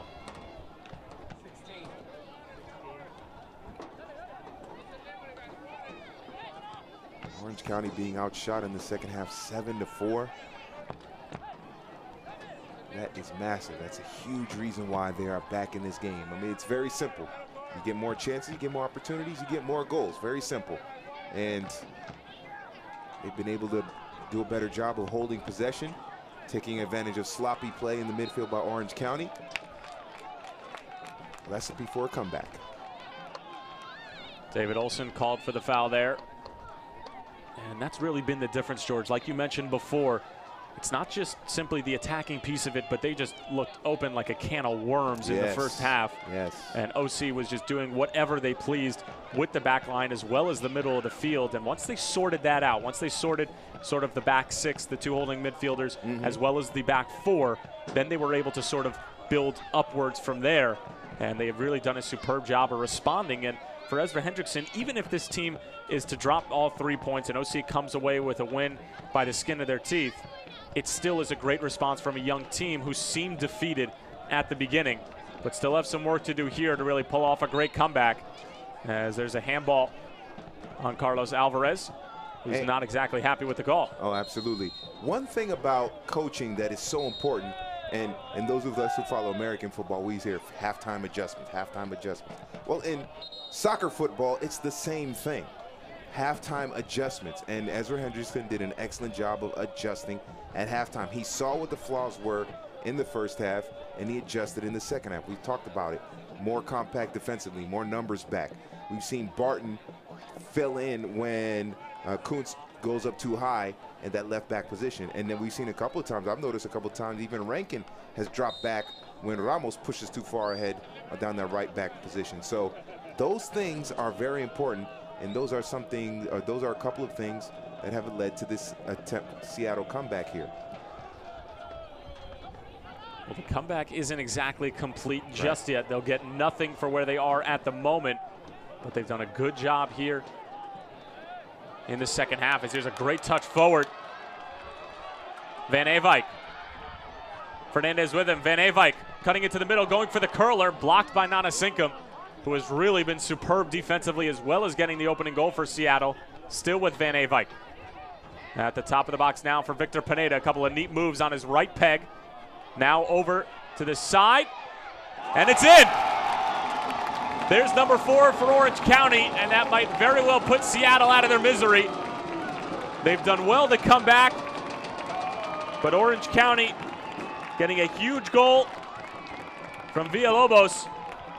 And you can see what it means to that team who is looking for their first USL win in over a month. They surely have all 3 points now. Well done by Orange County. When it looked like that counterattack would break down, they were able to find space. Villalobos is unmarked by himself.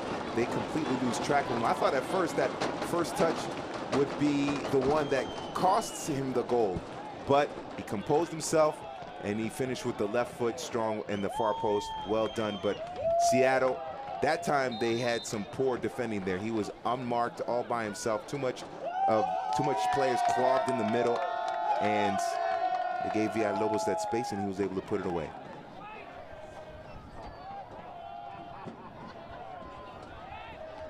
Villalobos, you see there, his first goal of the season, coming on as a substitute and providing a super moment as a sub.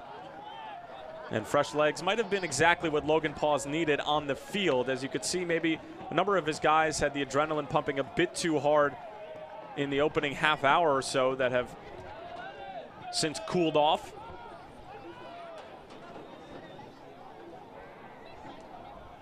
And that's what Orange County was doing in the first half. You know, that goal with Alvarez was great. That cutting through ball through the back of the defense. Look, Seattle has tightened their defense in this second half, but with the right touches, the right movement, they still could be opened up, and that was the case. And what Villalobos did, which was very smart, was when the counterattack was going and his teammates were pushing forward, he just kind of slowly, smartly took his time up the pitch so that he wouldn't get marked immediately. He just slowed up his pace and then eventually found his area in the penalty area, and some good touches. And you got to give credit to Orange County as well, because they got great touches around the penalty area, but they were composed touches. They looked around, they knew their teammates were open, and you didn't have anyone that was selfish. Knocked the ball around and got it to Villalobos so he could finish it. So a good team goal there by Orange County. Mathers on top of another set piece. It's a good ball, Lyon off of his line as he's able to collect, and Charlie Lyon very well on his way to 3 points against his former club that drafted him. And while he hasn't had to make a ton of saves, he's had 2 big moments against Yeah. Milo Barton where he really needed to come up big, and he came up big in a really good spot, as sometimes you need your goalkeeper to step up when your defense sort of breaks down a little bit. And the OC defense didn't have much to do in the first half at all. Right. And you can understand maybe why they were caught a bit off guard moving into the second half rather. As here's a team who gets stood up momentarily by Kuntz.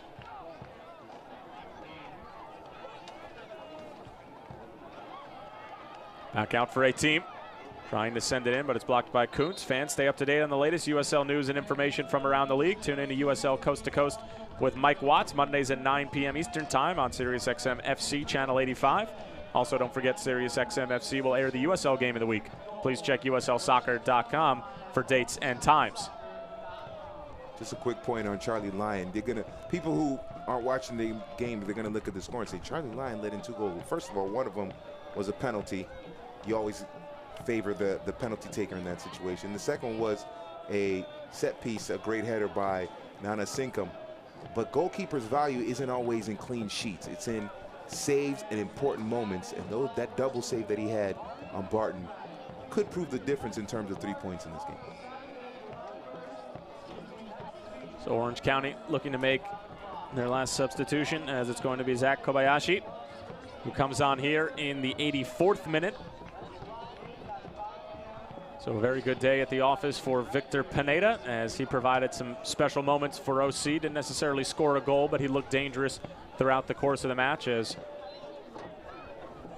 I believe it's Nana Sinkum who's receiving some treatment on the ground there, as Ezra Hendrickson looks on. And, well, obviously not pleased with the results going to pan out to be. You have to be happy with the response from a really, really young group. Yeah, absolutely. The adjustments he made at halftime to get his team back in the game, and the way they responded, their mental toughness, is something that they can build on as the season progresses. So it's Riley Grant is the one who is in need of treatment, as you see him coming up a little bit lame. Really favoring that left leg there. Walking very gingerly off the pitch. Seattle are probably going to be forced to make a substitution here.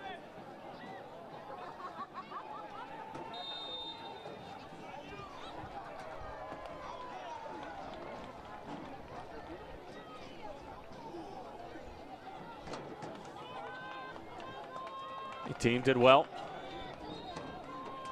but it will come out the other way as he committed the foul. Soccer fans, Nike is an official sponsor of the USL. For more information, visit NikeSoccer.com.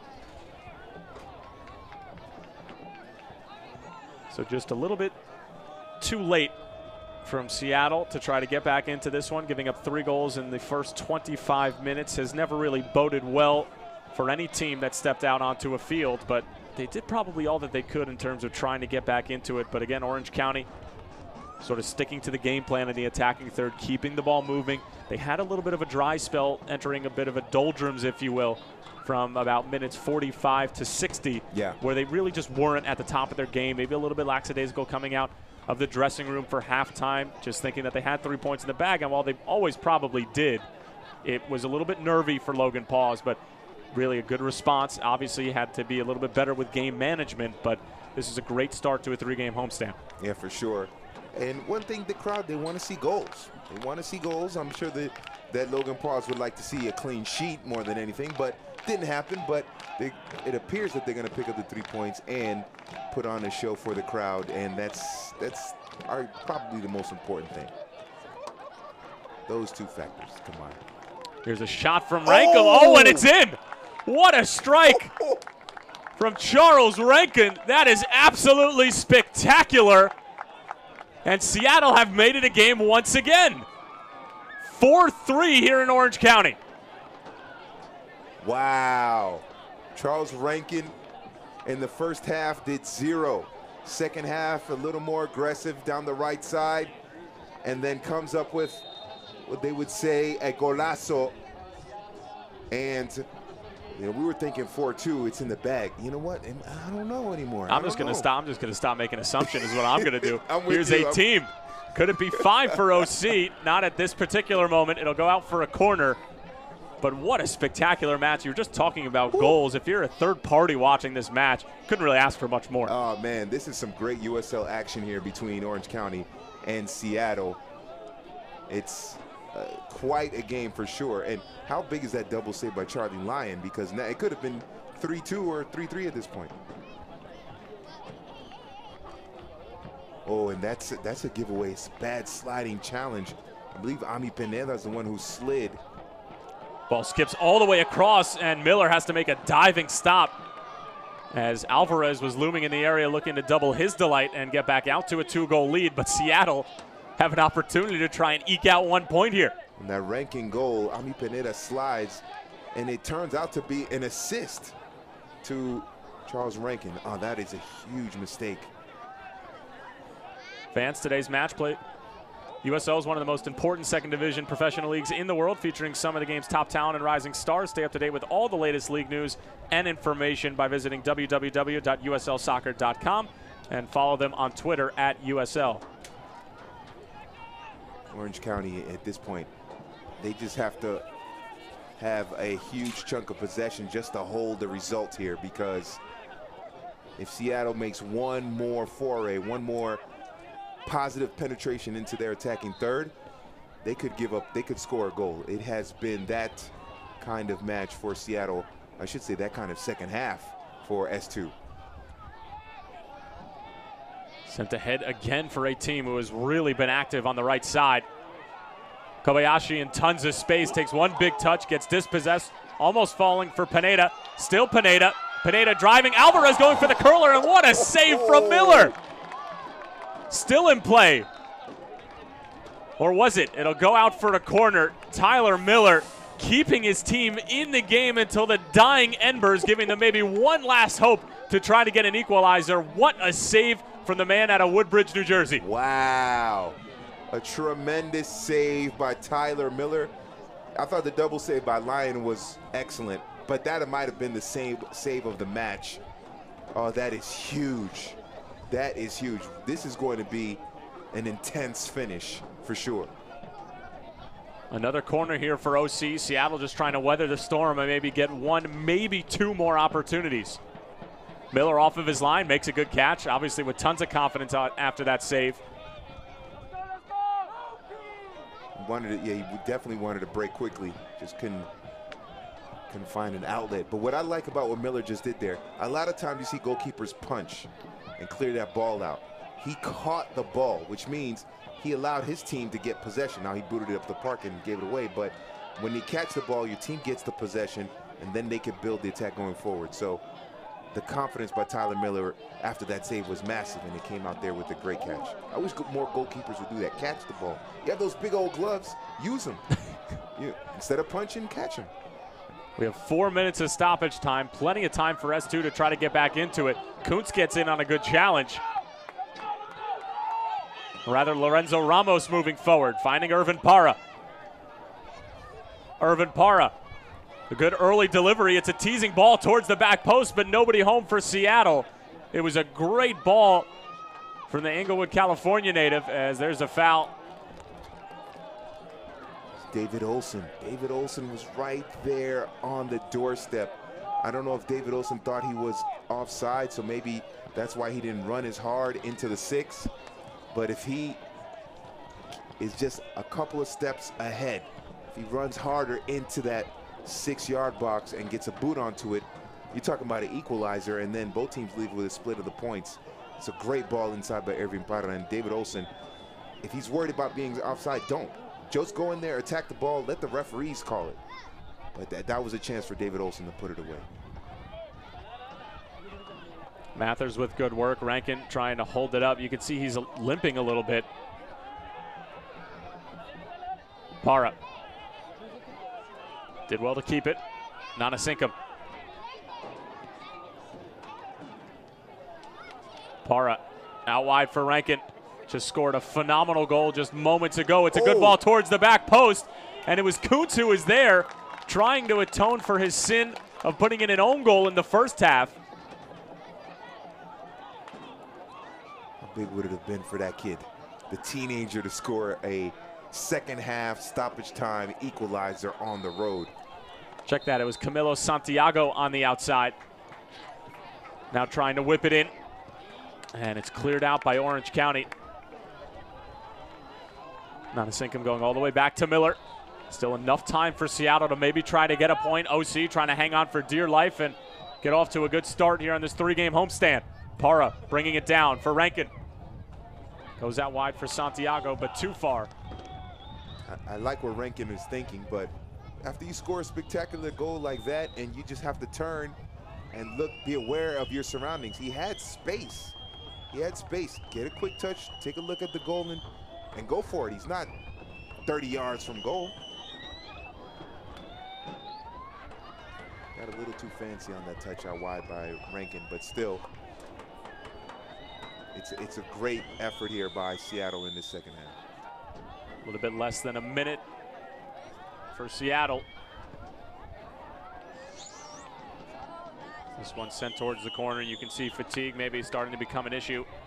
Temperatures in about the mid to high 80s here in Irvine. Strong header from Franco. Seattle just trying to get into the attacking third. And that's one way to do it, taking Route 1.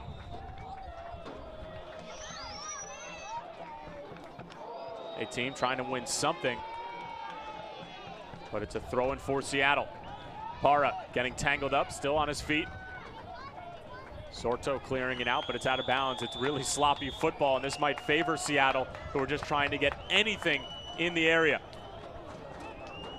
Narbonne looking for the long throw-in.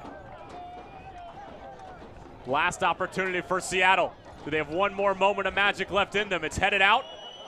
A team looks like he's going to get there first as Narbonne is just completely out of gas. A team getting forward, and that's a nasty challenge from Santiago. He'll go into the book here right at the last as Joe Dickerson blows the whistle, and that is going to do it here at Champion Stadium. It was a wild ride, 7 goals, 4 for Orange County, 3 for Seattle, and you can see the players are absolutely shattered. George Vitellis, your thoughts? It was a great game, a tale of 2 halves. You had Orange County scoring 3 goals in the first half, Seattle scoring 3 goals in the second half, but it's that late game winner by Villalobos that proves to be the difference. Fantastic USL match. So the first 3 points for Orange County in quite some time, over a month and a half since their last win. As we'll take a look at some of the final stats and highlights when we come back. Final score from Champion Stadium, Orange County 4, Seattle Sounders FC 2-3.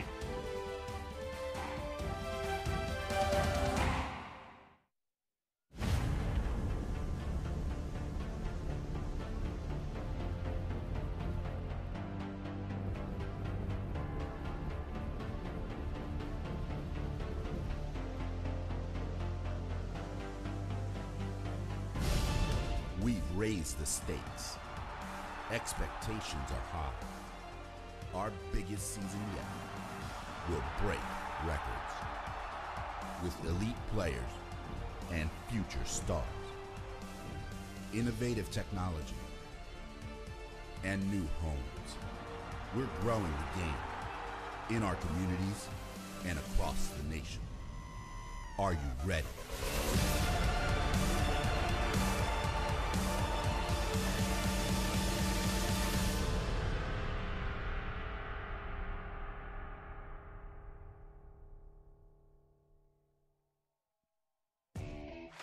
We built the USL into the largest Division II professional soccer league in the world. And now the time has come to announce USL Division III, America's professional third division league, completing the U.S. pro soccer landscape. It's time for your town, your team, your game. D3 will fuel local pride and local passion, creating a new legacy for the beautiful game and inspiring its tribal following across the country. This is professional soccer, built on a disciplined financial model and operational excellence, featuring exciting venues to thrill fans, in hungry new markets yearning for the game. USL Division III, professional, passionate, proven. Pro soccer starts here, coming in 2019. For more information, visit usld3.com. Full time here at Champion Stadium, and what a wild ride it was. Orange County comes away by the skin of their teeth with 3 points, defeating Seattle Sounders FC2 4-3. What a game, a scintillating 90 minutes, and it was all OC from the very moment that we started. But Seattle would obviously have something to say about it once we would get down the stretch. But in the opening 25 minutes, Mia was burying the penalty to get things started. Yeah, Orange County winning by the skin of their teeth. And after this game, they will need to see a dentist because, man, the enamel and all of it is off. It was crazy for sure.